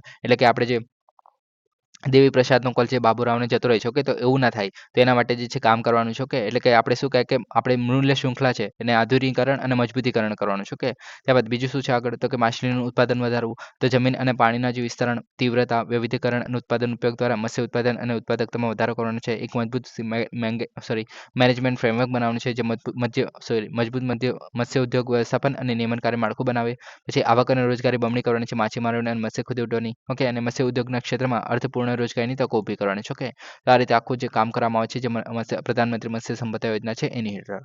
હવે આપણે નેક્સ્ટ ટોપિક વિશે વાત કરીએ. તો નેક્સ્ટ ટોપિક છે આપણો employed provident fund organisation, EPFO. તો કે એમ્પ્લોયડ પ્રોવિડન્ટ ફંડ ઓર્ગેનાઇઝેશન જે છે ઓક્ટોબર 2024માં 13.41 લાખ સભ્યોના ચોખ્ખા વધારા સાથે નોંધપાત્ર સીમાચિહ્ન હાંસલ કર્યું છે. ઓકે, તો આટલા જે છે વધારો થયો છે. ઓકે, EPFO શું છે, તો કે આપણે જે પેન્શન એ બધું વાત કરતા હોય છે તો એમાં EPFO આવે છે. ઓકે, તો employed provident fund and miscellaneous provision act 1952 હેઠળ 1952માં સ્થાપના કરવામાં આવેલી શ્રમ અને રોજગાર મંત્રાલય છે એના હેઠળ જે છે આખું કામ કરે છે. હવે આનો ઉદ્દેશ્ય શું છે, તો કે પ્રોવિડન્ટ ફંડ થઈ ગયું, પેન્શન થઈ ગયું, વીમો થઈ ગયું, તો એ બધી યોજના દ્વારા સંગઠિત ક્ષેત્રના જે કર્મચારીઓ, એટલે કે સંગઠિત ક્ષેત્ર એટલે કે જે આપણે પ્રોપર જોબ આપવામાં આવતી હોય છે, કે જેમાં આપણે તમે કોન્ટ્રાક્ટ કરેલો હોય છે, જેમ કે આપણે કોઈ કંપનીઝ થઈ ગયો, કે તો તેની અંદર તમે કામદારો સિવાયના જે જોવા મળતા હોય છે. ઓકે, તે જે છે એક રીતે સંગઠિત ક્ષેત્રના કર્મચારીઓ કહેવામાં આવે છે, જે આપણે કોર્પોરેટના જે વ્યક્તિઓ થઈ ગયા, કે જે આપણે જોબ કરતા હોય છે, જેમની આપણે શું કહે કે દર મહિને સેલરી આવતી હોય છે પર્ટિક્યુલર. ઓકે, દિવસને આપણે દિવસમાં જે આપણે મળતા હોય છે તેની વાત નથી કરવામાં આવતી, ગીગ વર્કરની વાત નથી કરવામાં આવી, કે એના સિવાયની જે આપણે 24 કલાક આપણે શું કહે કે 8-9 કલાકની જે 24 મતલબ કામ કરતા હોય છે. ઓકે, તો તેની વાત કરવામાં આવે છે. ઓકે, તો આ થઈ ગયું. હવે આની અંદર 3 યોજનાઓનું સંચાલન કરવામાં આવે છે. કે તો પહેલું છે આપણે એમ્પ્લોયડ પ્રોવિડન્ટ ફંડ સ્કીમ, જે 1952 થી ચાલે છે, જે આંશિક ઉપાડના વિકલ્પ સાથે, એટલે કે તમે મતલબ 15-20 વર્ષ પછી જે છે તમે આંશિક ઉપાડ કરી શકો છો એની અંદર. ઓકે, જે તમારા EPFOના પૈસા કપાતા હોય છે, તો એની અંદર જ આપણે મતલબ શું કહે કે એના જે પૈસા છે તમે ઉપાડી શકો છો, અને નિવૃત્તિ અથવા તો મૃત્યુ પર તમે એના પર વ્યાજ પણ મેળવી શકો છો. ઓકે, જેટલા પણ તમારા પૈસા કપાય છે તેનાથી. ઓકે, PF જે આપણે કપાય છે. ઓકે, તો તેની વાત કરવામાં છે. કે PF જે કપાય છે ને તમારા સેલેરીમાંથી. ઓકે, તો તેની વાત કરવામાં છે. ઓકે, ત્યારબાદ જોવામાં આવે છે એમ્પ્લોયડ પેન્શન સ્કીમ, જે 1995 થી ચાલે છે, જે નિવૃત્તિ, વિકલાંગતા અને બચી ગયેલા જે લોકો છે એના માટે માસિક પેન્શન પૂરું પાડે છે. ત્યારબાદ employees deposit link insurance scheme, જે 1976માં સ્ટાર્ટ કરવામાં આવી છે, કર્મચારીઓને મૃત્યુના કિસ્સામાં 6 લાખ સુધીનો જીવન વીમા આપે છે, અને દેશભરમાં 122 ઓફિસો જે છે મંડળ અને યોગદાન સંચાલન કરે છે, અને એમ્પ્લોય પ્રોવિડન્ટ ફંડના એકનું પાલન સુનિશ્ચિત કરે છે, અને આવાસ યોજના અને અન્ય લાભોની સુવિધા પણ આપે છે, જે EPFO છે તેના દ્વારા. તો આ થઈ ગયું આપણું EPFO. હવે આપણે નેક્સ્ટ ટોપિક વિશે વાત કરીએ. તો નેક્સ્ટ ટોપિક છે આપણે જિજ્ઞાસા કાર્યક્રમ. તો તાજેતરમાં CSIR જે છે એના જિજ્ઞાસા પ્રોગ્રામ હેઠળ જે વૈજ્ઞાનિક યોગ્યતાનું મૂલ્યાંકન કવાયત ઓનલાઈન હાથ ધરવામાં આવી હતી. ઓકે, હવે જિજ્ઞાસા કાર્યક્રમની જો આપણે વાત કરીએ તો પ્લેટિનિયમ જ્યુબલી, જે આપણે council for the scientific and industrial research જે જોવા મળે છે, તો એના દ્વારા 2017માં સ્ટાર્ટ કરવામાં આવેલી. આની અંદર એટલું બધું કંઈ છે નહીં. આની અંદર શું છે, તો કે આનો ઉદ્દેશ્ય જે છે ફક્ત આપણે શાળાના જે વિદ્યાર્થીઓ છે એને સંશોધનમાં પ્રયોગશાળામાં આધારિત જે શિક્ષણ છે એના દ્વારા વર્ગખંડને શિક્ષણને આપણે વિસ્તૃત કરવાનું છે. ઓકે, એટલે કે આપણે જે ક્લાસરૂમમાં આપણે શું કહે કે નોલેજ મળે છે. ઓકે, તો તેને આપણે પ્રયોગશાળામાં કેવી રીતે અપ્લાય કરી શકાય, તો એના માટેનું કામ કરવાનું છે. ઓકે, અને આ જે છે આનો હેતુ વૈજ્ઞાનિક સામાજિક જવાબદારી આપણે ભાગરૂપે જિજ્ઞાસા અને વૈજ્ઞાનિક સ્વભાવને પ્રોત્સાહન આપવાનું છે. ઓકે, એક રીતે વિદ્યાર્થીઓમાં આપણે જે સાયન્ટિફિક રિસર્ચ માટેની જિજ્ઞાસા વધારી શકીએ, વૈજ્ઞાનિક સ્વભાવ વધારી શકીએ. ઓકે, તેને પ્રોત્સાહન આપવાનું કામ કરે છે. તો આટલું છે આની અંદર. ઓકે, જે આવા અલગ અલગ જે આની અંદર જે વિદ્યાલયો છે એ બધા કામ કરશે. ઓકે, અને આ જે છે મોસ્ટલી ધોરણ આપણે 6 થી 12ના વિદ્યાર્થીઓ છે, 11 થી 18 વર્ષના વિદ્યાર્થીઓ. ઓકે, તો તે લોકો માટે વિજ્ઞાન, ગણિત, જીવ વિજ્ઞાન અને IT પર ધ્યાન કેન્દ્રિત કરવા માટેનું કામ કરે છે. ઓકે, તો આ થયું આપણું જિજ્ઞાસા કાર્યક્રમ. હવે આપણે નેક્સ્ટ ટોપિક વિશે વાત કરીએ. National rainfed area authority. હવે રેઇનફેડ એરિયા એટલે તમને નામ પરથી ખબર પડશે કે જ્યાં વરસાદ પડ્યો હોય તેવા એરિયાની વાત કરવામાં આવે છે. ઓકે, તો એના માટેની સ્પેસિફિક ઓથોરિટી છે. ઓકે, હવે નેશનલ રેઇનફેડ ઓથોરિટીની વાત કરીએ, ત્યારબાદ રિવાઇટલાઇઝિંગ રેઇનફેડ એગ્રીકલ્ચર નેટવર્ક અને watershed support services and activities network છે, તો એના સહયોગથી નવી દિલ્હીમાં જે છે આ મલ્ટી સ્ટેક હોલ્ડર કન્વેન્શન જે છે એનું આયોજન કરવામાં આવ્યું. ઓકે, હવે આ જે છે સ્પેસિફિક આપણે નવી દિલ્હી માટેનું છે, તો એટલું બધું ઇમ્પોર્ટન્ટ નથી બનતું આપણે માટે. ઓકે, હવે ગુજરાત માટેની વાત કરીએ. ઓકે, તો નેશનલ આપણે ઇન્ડિયા આપણે શું કહેવાય કે આ સ્કીમની જો આપણે વાત કરીએ, તો કે નેશનલ રેઇનફેડ એરિયા ઓથોરિટી, તો કે સૂકી જમીન અને વરસાદ આધારિત જે ખેતી છે એના વ્યવસ્થિત અપગ્રેડેશન અને સંચાલન માટે જ્ઞાન ઇનપુટ પ્રદાન કરે છે. ઓકે, તો આ મોસ્ટલી શું કામ કરે છે, તો કે જ્ઞાન આપવાનું જ કામ કરે છે. ઓકે, શેના માટે, તો કે જ્યાં આપણે શું કહેવાય કે સૂકી જમીન જોવા મળતી હોય અને વરસાદ આધારિત જે જમીન હોય કે ખેતી થતી હોય, તો તેના આપણે એક રીતે અપગ્રેડેશન કરવાનું, એટલે એ લોકોને આપણે કેવી રીતના વધારે સહારો આપી શકીએ, એનું સંચાલન કેવી રીતે વધારે સારી રીતે કરી શકીએ. ઓકે, તો તેના માટેનું જ્ઞાન આપે છે. ઓકે, તો આની સ્થાપના 2006માં કરવામાં આવેલી. કેન્દ્રીય કૃષિ પ્રધાનની અધ્યક્ષતામાં અને કેન્દ્રીય ગ્રામીણ વિકાસ પ્રધાન છે એના સહ અધ્યક્ષતામાં જે છે મોસ્ટલી કામ કરે છે. 5 ટેકનિકલ નિષ્ણાતો જોવા મળે છે જે પૂર્ણ સમયના CEOનું નેતૃત્વ કરે છે. ઓકે, ત્યારબાદ સીઓનું નેતૃત્વ હેઠળ જે છે 5 ટેકનિકલ નિષ્ણાતો જોવા મળે છે. ઓકે, તો આ રીતે છે. ત્યારબાદ બીજું શું છે તો કે જમીન વિહોણા અને સીમાંત ખેડૂતો છે એમના પ્રશ્નોને સંબોધીને જળ સંરક્ષણ, વરસાદ આધારિત જે વિસ્તારો છે અને ટકાઉ વિકાસ પર ધ્યાન કેન્દ્રિત કરે છે. એટલે મોસ્ટલી આપણે એના પર ધ્યાન કરવાનું છે કે ટકાઉ વિકાસ આપણે કેવી રીતના કરી શકીએ, જે આપણે વરસાદ પર આધારિત ખેતી થાય છે અને જે આપણે જમીન શું કે પાણીની આપણે તંગી જોવા મળે છે એવી જગ્યાએ. ઓકે, ત્યારબાદ આ નોડલ મંત્રાલય છે આપણે કૃષિ અને ખેડૂત કલ્યાણ મંત્રાલય અને સાંજે છે દિલ્હીમાં આવેલું છે. ઓકે, તો આ સ્પેસિફિક જે છે દિલ્હી માટેની યોજના છે. ઓકે, તો એટલી બધી ઇમ્પોર્ટન્ટ નથી. હવે નેક્સ્ટ વાત કરીએ આપણે વિકસિત પંચાયત કર્મયોગી પહેલ. તો તાજેતરમાં કેન્દ્રીય કર્મચારી જાહેર ફરિયાદ અને પેન્શન મંત્રી છે એમને સુશાસન દિવસ પર વિકસિત પંચાયત કર્મયોગી, તો આમાં ભૂલ છે, વિકિત નથી, વિકસિત છે. ઓકે, વિકસિત પંચાયત કર્મયોગી જે છે એ પહેલ જે છે શરૂ કરી છે. હવે વિકસિત પંચાયત કર્મયોગીની જો આપણે વાત કરીએ તો એનો ઉદ્દેશ્ય જે છે નવીન સાધનો અને ક્ષમતા નિર્માણ માળખાનો ઉપયોગ કરીને પંચાયતી રાજના સંસ્થાઓને મજબૂત કરવાનું છે. ઓકે, એટલે કે આપણે જે પંચાયતો છે, ઓકે, પંચાયતોની મ્યુનિસિપાલિટીઝ થઈ ગઈ. ઓકે, એક રીતે પંચાયતોની મોસ્ટલી વાત કરવામાં આવે છે કે પંચાયતને આપણે જે છે વધારે સારી રીતે કામ કરી શકીએ તેના માટે ક્ષમતા નિર્માણ કરવાનું છે. એટલે કે વધારે સારી રીતે કામ કરી શકે. ક્ષમતા નિર્માણ કઈ રીતના કરવામાં આવશે તો કે ઈ લર્નિંગ પ્લેટફોર્મ પ્રોવાઈડ કરવામાં આવશે, એઆઈ સંચાલિત ચેટબોટ્સ આપવામાં આવશે, મોબાઈલ એપ્સ આપવામાં આવશે. ઓકે, તો આ બધાનો આપણે તકનીકી ટેકનોલોજી છે તેનો ઉપયોગ કરીને આપણે જે છે પંચાયતોને વધારે ને વધારે સક્ષમ બનાવવાની છે. ઓકે, કામ કરવામાં. ઓકે, તો તેના માટેનું છે. ઓકે, પહેલ. હવે આ જે છે મોસ્ટલી પ્રાયોગિક ધોરણે જે છે ઓડિશા, આસામ, ગુજરાત અને આંધ્રપ્રદેશ, તો આ 4 જગ્યાએથી સ્ટાર્ટ કરવામાં આવી છે. આપણે ગુજરાતમાં પણ છે એને કારણે ઇમ્પોર્ટન્ટ બનશે. ઓકે, તો આ વસ્તુ યાદ રાખવું કે આ જે છે આ શેના માટેની છે તો પંચાયતનો એક રીતે આપણે ક્ષમતા નિર્માણ કરવાનું છે. ઓકે, આનો ઉદ્દેશ શું છે તો કે પૂલ જ્ઞાન અંતરાયો કઈ રીતે, એટલે કે પંચાયતોના જે લોકો છે તેને વધારે જ્ઞાન આપી શકાય, સેવા વિતરણમાં વધારો કરી શકાય, શાસનનું વિકેન્દ્રીકરણ કરી શકાય. હવે આ જે છે મોસ્ટલી કરવામાં આવતું હોય છે કેમ કે આપણે પંચાયતીની વાત કરીએ તો એ મતલબ શાસનનું વિકેન્દ્રીકરણ તો થઈ ગયું છે, પણ જ્યારે આપણે પૈસાની વાત કરીએ છીએ તો ગ્રામ પંચાયત પાસે પૈસા નથી હોતા કે એ જે છે એક રીતે સારી રીતે કામ કરી શકે, તો તે બધાનું સોલ્યુશન લાવવાનું છે. કે પાયાના સ્તરે જે સહભાગી નિર્ણય લેવાને પ્રોત્સાહન આપવાનું છે, તો આ બધું કામ કરવામાં આવે છે. ઓકે, ત્યારબાદ પરિણામોની વાત કરીએ તો કે નાગરિક કેન્દ્રિત ગવર્નન્સ, એટલે કે સ્કેલેબલ મોડેલ વિકસાવવાના છે જે પંચાયતી રાજ ઇન્સ્ટિટ્યુશન છે એને સમગ્ર ગ્રામીણ ભારતમાં સમાન અને ટકાઉ વિકાસ ચલાવવા માટે સક્ષમ બનાવે. ત્યારબાદ જે શું કહે કે અસરકારક શાસન બનાવવાનું છે, સહભાગી આયોજન કરવાનું છે, એના માટે ચૂંટાયેલા જે પ્રતિનિધિઓ અને અધિકારીઓ છે એમને આવશ્યક સાધનો અને જ્ઞાન સાથે સજ્જ કરવાનું છે, જેથી પંચાયતી રાજ ઇન્સ્ટિટ્યુશન એટલે કે પંચાયતો છે એની ક્ષમતામાં અને યોગ્યતામાં વધારો કરી શકાય. અને જે આપણે પ્રશાસન ગાંવ કી ઓર જે ઝુંબેશ છે એને સાથે સંરેખિત કરવામાં આવે છે આ વસ્તુને. ઓકે, તો આ તમે યાદ રાખી શકો છો. ઓકે, તો આ થઈ ગયું આપણી વિકસિત પંચાયતી કર્મયોગી પહેલ. ઓકે, હવે નેક્સ્ટ ટોપિકની આપણે વાત કરીએ તો આપણો નેક્સ્ટ ટોપિક છે આપણે કેનેડી ટાપુઓ. તો કે 2024માં જે દરિયાઈ માર્ગો છે એ જે છે સ્પેન પહોંચવાના પ્રયાસમાં 10,000થી વધુ જે સ્થળાંતરીઓ છે એનું મૃત્યુ પામ્યા હતા, જે સ્થળાંતર માટેનું સૌથી ભયંકર વર્ષોમાંનું એક હતું. ઓકે, હવે 10,000 લોકો મૃત્યુ પામેલા છે ખાલી સ્પેન સુધી જવા માટે. ક્યાંથી તો કે કેનેડી ટાપુથી સ્પેન સુધી જવા માટે. ઓકે, હવે આપણે મોરોક્કોની વાત તો કરેલી છે એકદમ ડિટેલમાં જ આપણે. ઓકે, હવે જે સ્પેન તમે અહીંયા જોઈ શકો છો, આ સ્પેન થઈ ગયું. ઓકે, અને આપણે જે કેનેડી આઇલેન્ડ છે તો અહીંયા છે. ઓકે, તો અહીંયાથી જે છે અહીંયા પહોંચવાની ટ્રાય કરતા હોય છે, માઇગ્રેશન કરતા હોય છે મોસ્ટલી યુરોપમાં આપણે જવા માટેની ઇનલીગલી આપણે ટ્રાય કરતા હોય છે. કે તો એને કારણે દરિયામાંથી જતા હોય છે ત્યારે આ જો વસ્તુ જોવા મળે છે કે મરી જાય છે લોકો. ઓકે, હવે આપણે મોરોક્કોની વાત કરીએ તો કીધેલું કે રાબત જે છે એનું આપણું કેપિટલ છે એક રીતે. ઓકે, અને બ્લાંકા જે છે એક રીતે આર્થિક કેપિટલ ગણવામાં આવે છે કે મોરોક્કોનું. બાકીના બધા જે આમાં પહાડો ને એવું બધું કંઈ વધારે જોવા નથી મળતું. ઓકે, કેમ કે મોસ્ટલી જે છે સહારા રણનો વિસ્તાર જોવા મળે છે આની અંદર. ઓકે, અને એટલાસ માઉન્ટેન પણ અહીંયા જોવા મળે છે. ઓકે, ત્યારબાદ બીજું શું છે તો કે આને જે છે ભૂમધ્ય સાગર ભૂમધ્ય જે આપણે સાગર કહે છે. ઓકે, તો કે અને એટલાન્ટિક સાગર જે કહે છે કે મહાસાગર જે કહે છે. ઓકે,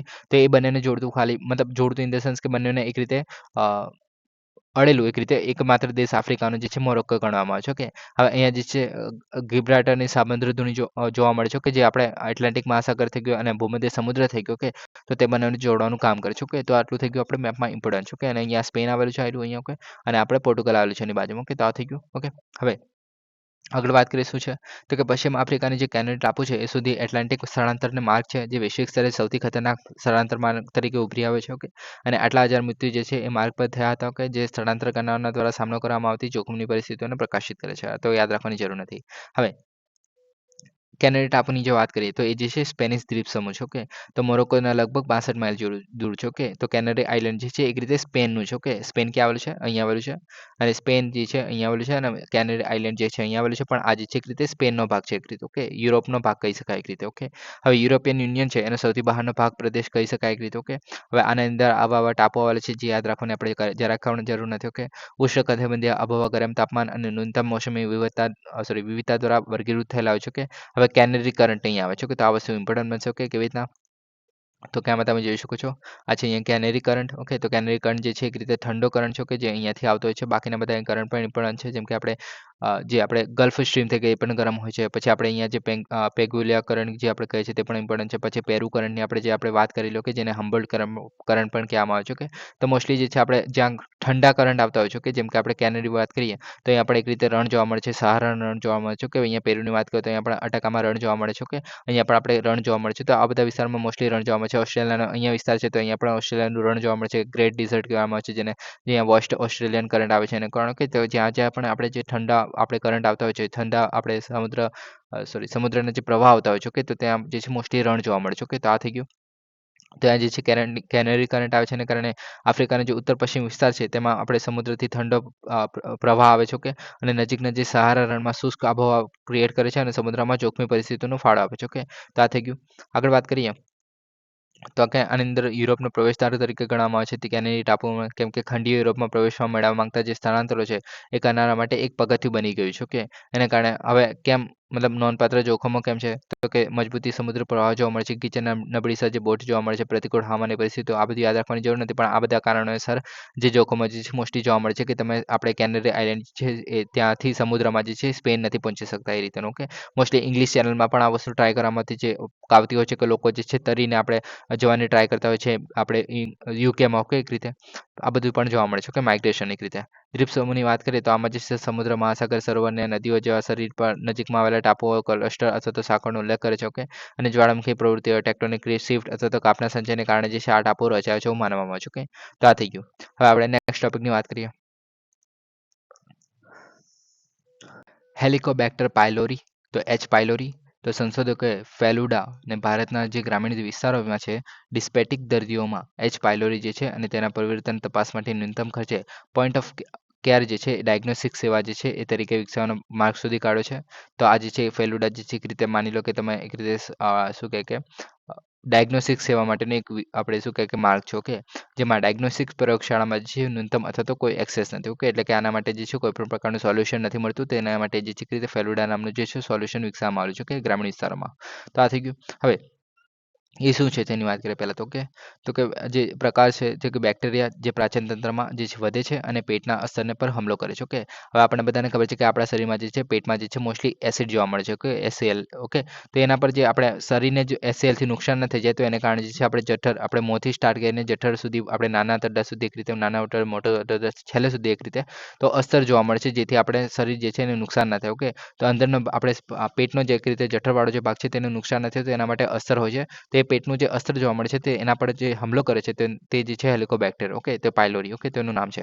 હવે એ જે છે પેટના કઠોર અને એસિડિક વાતાવરણમાં રહી શકે છે. ઓકે, સામાન્ય રીતે બાળપણ દરમિયાન થાય છે. ઓકે, અને પેટ અને નાના આંતરડાના મોટા ભાગના જે અલ્સર છે એના માટે જવાબદાર છે. ઓકે, હવે વિશ્વની 43%માંથી વધુ વસ્તીને અસર કરે છે. જઠરયાંત્રીય વિકૃતિઓ તરફ દોરી જાય છે અને આની અંદર પેપ્ટિક અલ્સર થઈ ગયું, ગેસ્ટ્રાઇક થઈ ગયું, ડિસ્પેસિયા થઈ ગયું, ગ્રેટિક કેન્સર થઈ ગયું. તો આ બધું યાદ રાખવાની જરૂર નથી, પણ આ બધું થઈ શકે છે આની અંદર. ઓકે, હવે આ જે છે ટકી રહેવા માટે પેટની એસિડિટી ઘટાડે છે. ઓકે, અને સર્પાકાર આકારના લાળ દ્વારા સુરક્ષિત પેટમાં અસ્તરમાં પ્રવેશવાની મંજૂરી આપે છે એને. ઓકે, લક્ષણોની વાત કરીએ તો આપણે જઠરમાં સોજો અથવા તો પેપ્ટિક અસર જોવા મળે છે. કે પેટમાં દુખાવો થયો, બળતરા થવા, ખાલી હોય ત્યારે વધુ ખરાબ થવું, મતલબ કોઈ વધુ ખરાબ દુખવું. ઓકે, ઉબકા થવા, ભૂખ ન લાગવી, અજાણતા વજન ઘટવું, તો આ બધા આના લક્ષણો જોવા મળે છે. કે અને એન્ટીબાયોટિક્સ અને પ્રોટીન પંપ અવરોધક મિશ્રણ જે પેટમાં એસિડ ઘટાડે છે, તો જેને ટ્રિપલ થેરેપી તરીકે ઓળખવામાં આવે છે, જે 14 દિવસ સુધી કરવામાં આવે છે. ઓકે, તો આ બધું કરવામાં આવે છે જે આપણે એચ જે પાયરોલી છે એને રોકવા માટે. તો આ થઈ ગયું આપણું એચ પાયરોલી. ઓકે, હવે નેક્સ્ટ ટોપિક વિશે વાત કરીએ તો કે કોરિંગા વન્યજીવ અભયારણ્ય. તો કે wild life institute of Dehradun છે તો કોરિંગા વન્યજીવ અભયારણ્યમાં ભારતનો પ્રથમ ફિશિંગ કેટ કોલરિંગ પ્રોજેક્ટ જે છે ચલાવવાની તૈયારી કરી રહ્યું છે, જ્યાં લુપ્તપ્રાય પ્રજાતિઓને વિકાસ પામી રહી હોવાનું કહેવામાં આવે છે. ઓકે, તો આ વસ્તુ યાદ રાખી શકો છો કે ભારતનો પ્રથમ કિશિંગ કેટ જે આપણે કોલારિંગ પ્રોજેક્ટ જે છે ચલાવવામાં આવી રહ્યું છે. કે ફિશિંગ કેટ, ફિશિંગ કેટ છે. Okay, sorry, my mistake. હવે કોરિંગા વન્યજીવ આપણે પહેલા વાત કરીએ તો કે ગોદાવરીના નદીમુખ કાકીનાડા જિલ્લો આંધ્રપ્રદેશમાં આવેલું છે. કે જ્યાં હોપ આઇલેન્ડ જે સીધા દરિયાઈ સંગમથી સુરક્ષિત કરે છે. ઓકે, હવે 40 દરિયાઈ બેકવોટર, બાકીની ખાડીઓ અને ભરતીવાળો વિસ્તાર અહીંયા જોવા મળે છે. કે એટલે કે 40% જે વિસ્તાર છે એ દરિયાનો બેકવોટર એટલે કે ખારા પાણીથી જે રીતે દરિયાનું જે પાણી છે એ પાછળ આવી જાય છે, જમીન સુધી આવી જાય છે. ઓકે, તો 40% વિસ્તાર એનાથી ઢંકાયેલો છે. રીતે કે બાકીની ખાડીઓ જોવા મળે છે અને ભરતીવાળા વિસ્તારો પણ અહીંયા જોવા મળે છે. ઓકે, અને આ જે છે રીતે જે કોરિંગા નદી જે છે એ બંગાળની ખાડીને મળે છે, તો એ જે છે હોપલા આઇલેન્ડ જે છે તો એનાથી આપણે ગોદાવરી નદીને દૂર કરે છે એક રીતે. ઓકે, તો આપણે ગોદાવરી નદી અને કોરિંગા નદી જે છે બંને વચ્ચે જે છે હોપ આઇલેન્ડ એક રીતે આવેલી છે. ઓકે, તો આ વસ્તુ તમે યાદ રાખી શકો છો.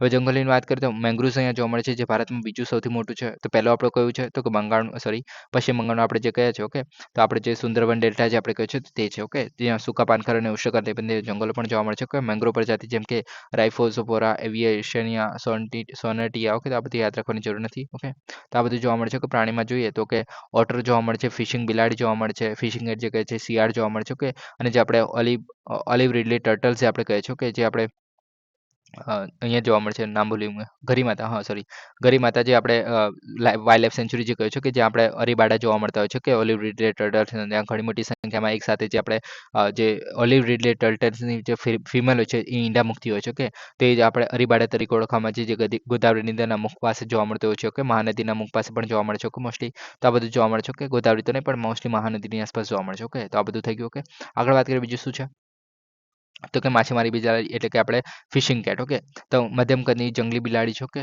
જે એકાંત અને નિશાચર શિકારીઓ છે, મજબૂત તરવૈયાઓ જ પણ છે. ઓકે, ટૂંકા પગ, ટૂંકી પૂંછડી, ગોળાકાર પરંતુ વિસ્તરેલા ચહેરાઓ જોવા મળે છે. નાનો સ્ટોકી બિલાડી જો સ્ટોકી બિલ્ડ છે. ઓકે, સ્ત્રીઓ જે છે પુરુષો કરતાં નાની હોય છે. વેટલેન્ડ વિસ્તારોમાં જોવા મળે છે, સ્વેમ્પમાં જોવા મળે છે, ઓક્સબર્ગ તળાવની આસપાસ પણ જોવા મળે છે. કે જ્યાં ભેજવાળો વિસ્તાર હોય, રીડ બેડ હોય, ભરતીની ખાડીઓ હોય, મેંગ્રુવ જંગલ હોય, તો તેમાં જે છે મોસ્ટલી જોવા મળે છે આ લોકો. ઓકે, દક્ષિણ પૂર્વ એશિયામાં શ્રીલંકા, પાકિસ્તાનના ભાગોમાં, પશ્ચિમ ભારતની દક્ષિણ ચીન, જાવા અને સુમાત્રા, તો એ બધી જગ્યાએ ઇન્ડોનેશિયા સુધી જોવા મળે છે. ઓકે, ત્યારબાદ આયુષ્યની વાત કરીએ તો સંવેદનશીલ છે, સાઇટ્સ પ્રમાણે પરિશિષ્ટ 2માં છે, વન્યજીવ સંરક્ષણ અધિનિયમ પ્રમાણે અનુસૂચિ 1માં જોવા મળે છે. ઓકે, તો આ થઈ ગયું. હવે નેક્સ્ટ વાત કરીએ લેશોથો. તો તાજેતરમાં ભારતે લેશોથોને તેની માનવતાવાદી સહાયના ભાગરૂપે 1000 મેટ્રિક ટન જે છે ચોખાનો માલ મોકલ્યો છે. હવે લેશોથોની જો આપણે વાત કરીએ તો એ જે છે એક રીતે આપણે દક્ષિણ આફ્રિકાથી ઘેરાયેલું રાષ્ટ્ર છે. ઓકે, તો આમાં નહીં ખબર પડે તો આમાં તમે જોઈ શકો છો, આ આપણું સાઉથ આફ્રિકા છે. આપણે જે કપ ઓફ ગુડ જે આપણે કહીએ છીએ, ઓકે, તો તે વાળો જ વિસ્તાર છે. ઓકે, તો એના જે આપણે આફ્રિકા વાળો અહીંયા છે. ઓકે, તો અહીંયા આપણે કેપ ઓફ ગુડ જે આપણે કીધેલો કે જે કેપ્ટન નોડ વિસ્તાર છે તેનો કીધેલો. ઓકે, તો એ જે છે એક રીતે તો અહીંયા જે છે લેશોથો તમે જોઈ શકો છો, તો આની વાત કરવામાં આવે છે. ઓકે, હવે બીજું શું છે તો કે પૃથ્વીના દક્ષિણ પૂર્વ ગોળાર્ધમાં જોવા મળે છે. ઓકે, રાજધાની માસેરુચાનું વિશ્વનું એકમાત્ર સ્વતંત્ર રાજ્ય છે એક રીતે. ઓકે, હવે લાસે તો આયરું તમને દેખાય છે. ઓકે, આગળ વાત કરીએ તો થંબાના અને થેલેન્યાના. ઓકે, તો આ જે સર્વોચ્ચ બિંદુ છે તો અહીંયા હવે તમે જોઈ શકો છો થેન્યાના જે આપણે નામ છે. Okay, mountain. ઓકે, એક રીતે પછી નારંગી નદી એટલે કે ઓરેન્જ રિવર જોવા મળે છે આની અંદરથી. ઓકે, તો આ બધું જોવા મળે છે. ઓકે, બીજું શું છે આગળ, એક મિનિટ, આગળ રહી ગયું કે શરૂઆતમાં ઇતિહાસ આપેલો છે પણ આ બધું યાદ રાખવાની જરૂર નથી એટલે નહીં પડી આની અંદર. ઓકે, નેક્સ્ટ ટોપિકની વાત કરીએ હવે તો કે માર્બર્ગ વાયરસ રોગ. તો કે રવાંડાએ નવા કેસ વિના 42 દિવસ પછી સત્તાવાર રીતે માર્બર્ગ વાયરસ ડિસીઝ છે તો એનો પ્રથમ વખત ફાટી નીકળ્યો છે અને તેની જાહેરાત કરી છે જે વિશ્વ આરોગ્ય સંસ્થા છે એના દ્વારા પણ આ સિદ્ધિ છે અને પુષ્ટિ કરવામાં આવી છે. ઓકે, હવે માર્બર્ગ રોગની વાત કરીએ તો એ જે છે માર્બર્ગ વાયરસ છે એને કારણે થતો ગંભીર રોગ છે જે જીવલેણ હેમરેજિક તાવ છે જેની હાલમાં જે છે માન્ય રસી અથવા તો સારવાર જે છે ઉપલબ્ધ નથી. ઓકે, આની કોઈ પણ પ્રકારની સારવાર નથી. ઓકે, પ્રથમ વખત 1967માં જર્મની શહેરમાં જે માર્બર્ગ તરીકે ઓળખવામાં આવે છે તે ત્યાં જોવા મળેલો. કે તો તેના કારણે એનું માર્બર્ગ નામ આપવામાં આવ્યું. ઓકે, જે યુગાન્ડાથી જે છે જે આપણે વાંદરાઓ લાવવામાં આવેલા કે જે ચેપગ્રસ્ત હતા વાયરસ. ઓકે, જે પ્રયોગશાળામાં જે કામદારો છે તેને લાગેલો. કે ત્યાર પછી જે છે એનું નામ આપવામાં આવ્યું માર્બર્ગ વાયરસ. ઓકે, હવે સૌથી વધુ રોગચાળો જે છે ઉપસહારન આફ્રિકામાં થયો છે જેમાં તંઝાનિયા, યુગાન્ડા, અંગોલા, ઘાના, કેન્યા, ઝિમ્બાબ્વે આ બધા દેશોનો સમાવેશ થાય છે. ઓકે, શરૂઆતમાં ફળના ચામાચીડિયા છે એના દ્વારા મનુષ્યમાં ફેલાય છે. ઓકે, ચેપગ્રસ્ત વ્યક્તિઓ અથવા તો દૂષિત સપાટીઓના શારીરિક પ્રવાહ સાથે સીધો સંપર્ક થાય તો આ જે છે બીજા માણસોમાં પણ ફેલાઈ શકે છે. ઓકે, એટલે ડાયરેક્ટલી કંટ્રોલ મતલબ કોન્ટેક્ટ થાય ત્યારે જ આ ફેલાય છે. ઓકે, આની અંદર ખૂબ તાવ છે, ગંભીરનો માથાનો દુખાવો થઈ ગયો, અવ્યવસ્થા થઈ જવી, પછી ગંભીર રક્તસ્રાવ થયો, યકૃતની નિષ્ફળતા થવી, મલ્ટી ઓર્ગન ડિસફંક્શન થવું, આઘાત લાગવો, લક્ષણોની શરૂઆત જે છે 8 થી 9 દિવસમાં મૃત્યુ પણ થઈ શકે છે. ઓકે, તો આ વસ્તુ જોવા મળે છે આની અંદર. ઓકે, મૃત્યુદર જોઈએ તો મૃત્યુદર આશરે 50% જેટલો છે. ઓકે, અને તાણ અને કેસના મેનેજમેન્ટના આધારે 24 થી 88% સુધી બદલાય છે. ઓકે, હવે આની અંદર reverse transcription polymerisation chain reaction જોવા કરવામાં આવે છે પરીક્ષણો અને વાયરસના આઇસોલાઇઝેશન પ્રક્રિયા દ્વારા પુષ્ટિ થયેલા હોય અને જેને મહત્તમ બાયોહેઝાર્ડ નિયંત્રણની જરૂર પડે છે. ઓકે, તો આ બધું યાદ રાખવાની જરૂર નથી. આગળ વાત કરીએ બીજું શું છે તો કે સારવાર કોઈ પણ પ્રકારની ચોક્કસ સારવાર નથી આના માટે. ઓકે, સહાયક સંભાળ કરી શકે છે, રીહાઇડ્રેશન કરવું, ઇલેક્ટ્રોલાઇટ રિપ્લેસમેન્ટ કરવું, લક્ષણ વ્યવસ્થાપન કરવું, તો આ બધું કરવામાં આવે છે. ઓકે, આપણે ઋષિની વિકાસની વાત કરીએ તો વિશ્વાસપ્રદ રસીઓ જેમ કે સબિન વેક્સિન ઇન્સ્ટિટ્યુશન સિંગલ ડોઝ રસી યુગાન્ડા અને કેન્યામાં ફેઝ 2માં ટ્રાયલમાં છો કે પછી તપાસાત્મક રસીઓ પણ પ્રાપ્ત થઈ છે. ઓકે, તો આ બધું કરવામાં આવે છે. ઓકે, તો આટલું બધું ઇમ્પોર્ટન્ટ નથી. કઈ જગ્યાએ થયું છે તેટલું યાદ રાખી શકો છો કે અત્યારે જે છે રવાંડામાં જોવા મળી રહ્યું છે જે માલબરોન વાયરસ છે તે. ઓકે, સોરી માર્બર્ગ વાયરસ છે તે. ઓકે, હવે રવાંડાની વાત કરીએ તો ક્યાં આવેલું છે તો તમે જોઈ શકો છો આ લેક સોરી આ બાજુ લેક વિક્ટોરિયા છો કે તો પછી આ બાજુ યુગાન્ડા થઈ ગયું, આ ડેમોક્રેટિક રિપબ્લિક ઓફ કોંગો થઈ ગયું, તંઝાનિયા થઈ ગયું કે તો અહીંયા તમે આફ્રિકામાં જોઈ શકો છો અહીંયા કશે છો કે તો આ થઈ ગયું. કે આગળ વાત કરીએ તો પૂર્વ મધ્ય આફ્રિકામાં જોવા મળે છે કે જેને હજાર પહાડીઓની ભૂમિ તરીકે પણ ઓળખવામાં આવે છે. બુરુંડી, તાંઝાનિયા, યુગાન્ડા અને ડેમોક્રેટિક રિપબ્લિક ઓફ કોંગો જેની સરહદો છે નાઇલ અને કોંગો નદી જે રવાંડામાંથી વહે છે અને કિગાલી એનું રાજધાની છે. ઓકે, તો આ થઈ ગયું.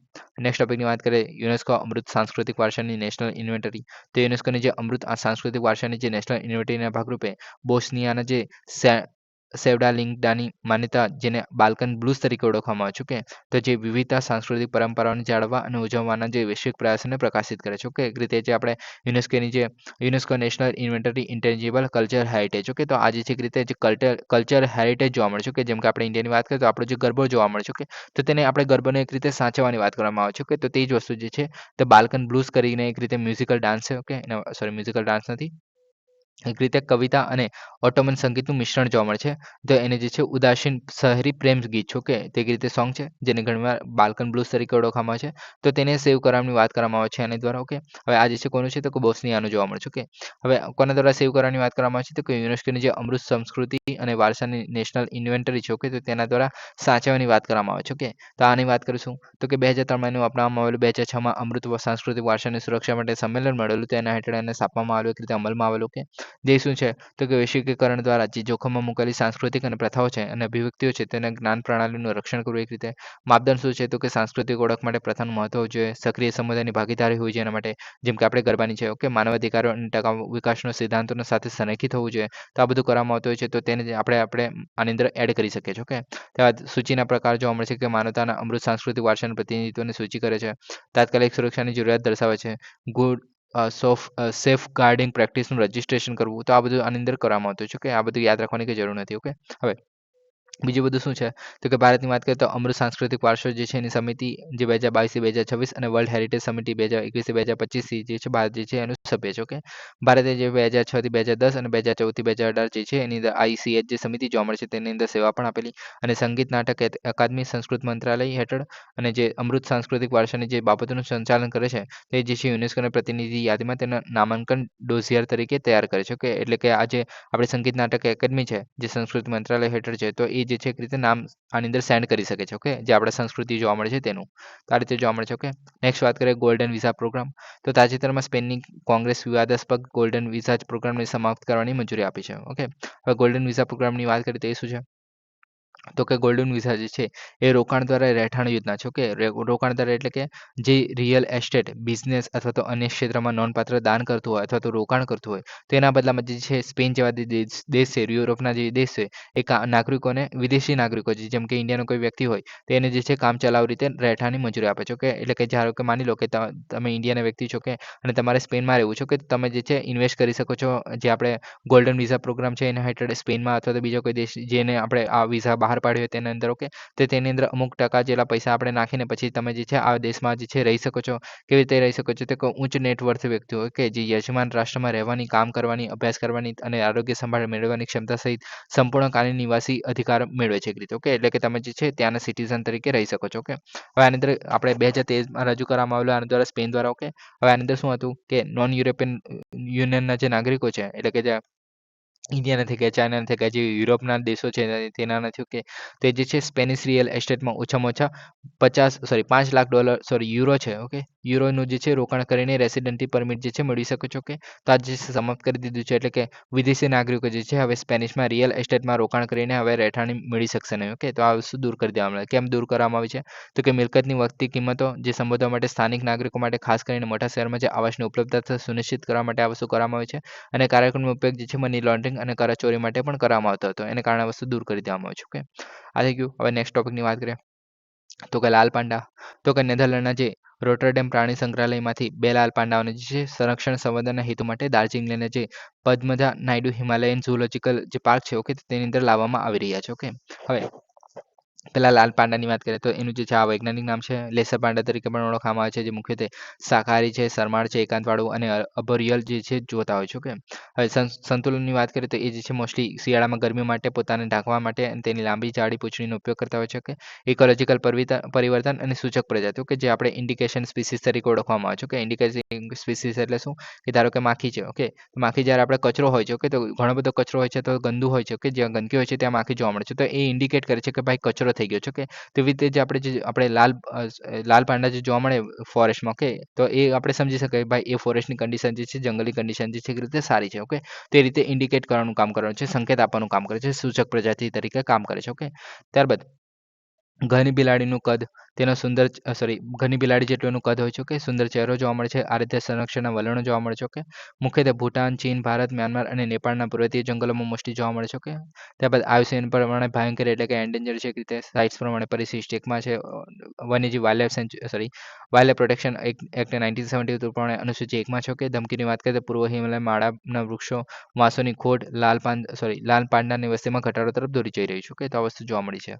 હવે આજે કઈ જગ્યાએ લાવવામાં આવી છે તો કે Padmaja Naidu Himalayan zoological park. Okay, તો એ ક્યાં આવેલું છે તો કે પશ્ચિમ બંગાળ રાજ્યમાં આવેલું છે. કે 1958ની સ્થાપના કરવામાં આવેલી લાલ પાંડા માટે દેશની સૌથી સફળ સંરક્ષણ સંવર્ધન કાર્યક્રમ યોજના છે. એક રીતે ઓકે, આયોજિત સંરક્ષણ સંવર્ધન કાર્યક્રમ global captive breeding master plan ભાગરૂપે 1986માં જે છે શરૂ કરવામાં આવેલું. ઓકે, ત્યારબાદ બીજું શું છે તો કે કેન બેતવા લિંક પ્રોગ્રામ. તો આ શું છે તો કે વડાપ્રધાન મધ્યપ્રદેશના જે ખજુરાહો છે એમાં કેન બેતવા લિંક પ્રોજેક્ટ જે ભારતની પ્રથમ ઇન્ટરલિંક નદીઓનો પ્રોજેક્ટ માટે શિલાન્યાસ કરે છે. ઓકે, હવે કેન બેતવા જે છે પહેલા તો ક્યાં આવેલું છે તમે જોઈ શકો છો, આપણે અહીંયા છે. ઓકે, એક રીતે ઉત્તર પ્રદેશ અને આપણા બાજુ જે મધ્યપ્રદેશ છે તેમાં આવેલું છે. ઓકે, હવે આગળ વાત કરીએ તો કે આ જે છે નદીના આંતરલિંક એટલે કે ઇન્ટરલિંક માટે નેશનલ પર્સપેક્ટિવ પ્લાન છે. ઓકે, એના આધારે ભારતનો પ્રથમ interlink of the reverse project છે. ઓકે, એટલે કે પ્રથમ વખત આવું ઇન્ટરલિંક કરવામાં આવશે. ઓકે, તો આટલા કરોડના ખર્ચે કેન્દ્ર સરકાર દ્વારા 90% ભંડોળ આપવામાં આવશે. ઓકે, સામેલ નદીઓ તો કેન છે અને બેતવા નદી છે, જે યમુના નદીની બંને ઉપનદીઓ છે. કે તો તેને એકબીજા સાથે જોડવાનું કામ કરવામાં આવશે. તમને દેખાય છે કે મેપમાં આવરી રહેલા પ્રદેશોની વાત કરીએ તો મધ્યપ્રદેશ અને ઉત્તર પ્રદેશના 10 જિલ્લાઓ અને 8 લાખ હેક્ટરનું વધુ જમીન જે સિંચાઈ માટે પૂરી પાડશે. ઓકે, હવે તબક્કા જોવા મળે છે આની અંદર તો કે પન્ના ટાઈગર રિઝર્વમાં જે છે દોડમ જે ડેમ છે એનું નિર્માણ કરવામાં આવશે. તો આ વસ્તુ તમે યાદ રાખી શકશો. ઓકે, નિમ્ન સ્તર અને ઉચ્ચ સ્તરની ટનલ જોવા મળશે. કેન બેતવા લિંક કેનાલ એક રીતે જોવા મળશે. કે અને પાવર હાઉસ પણ જોવા મળશે. તબક્કો 2 માં જે છે લોઅર ઓર ડેમ બનાવવામાં આવશે, જે બીના કોમ્પ્લેક્સ પ્રોજેક્ટ છે, જે કોઠા બેરેજનો સમાવેશ કરવામાં આવશે આની અંદર. ઓકે, તો આટલી વસ્તુ જોવા મળે છે જે આપણે કેન બેતવા લિંક પ્રોજેક્ટ છે તેની અંદર. સો ગાઈઝ, આજે માટે આટલું જ છે. Please subscribe, like and share. Thank you for listening. જય હિન્દ, વંદે માતરમ.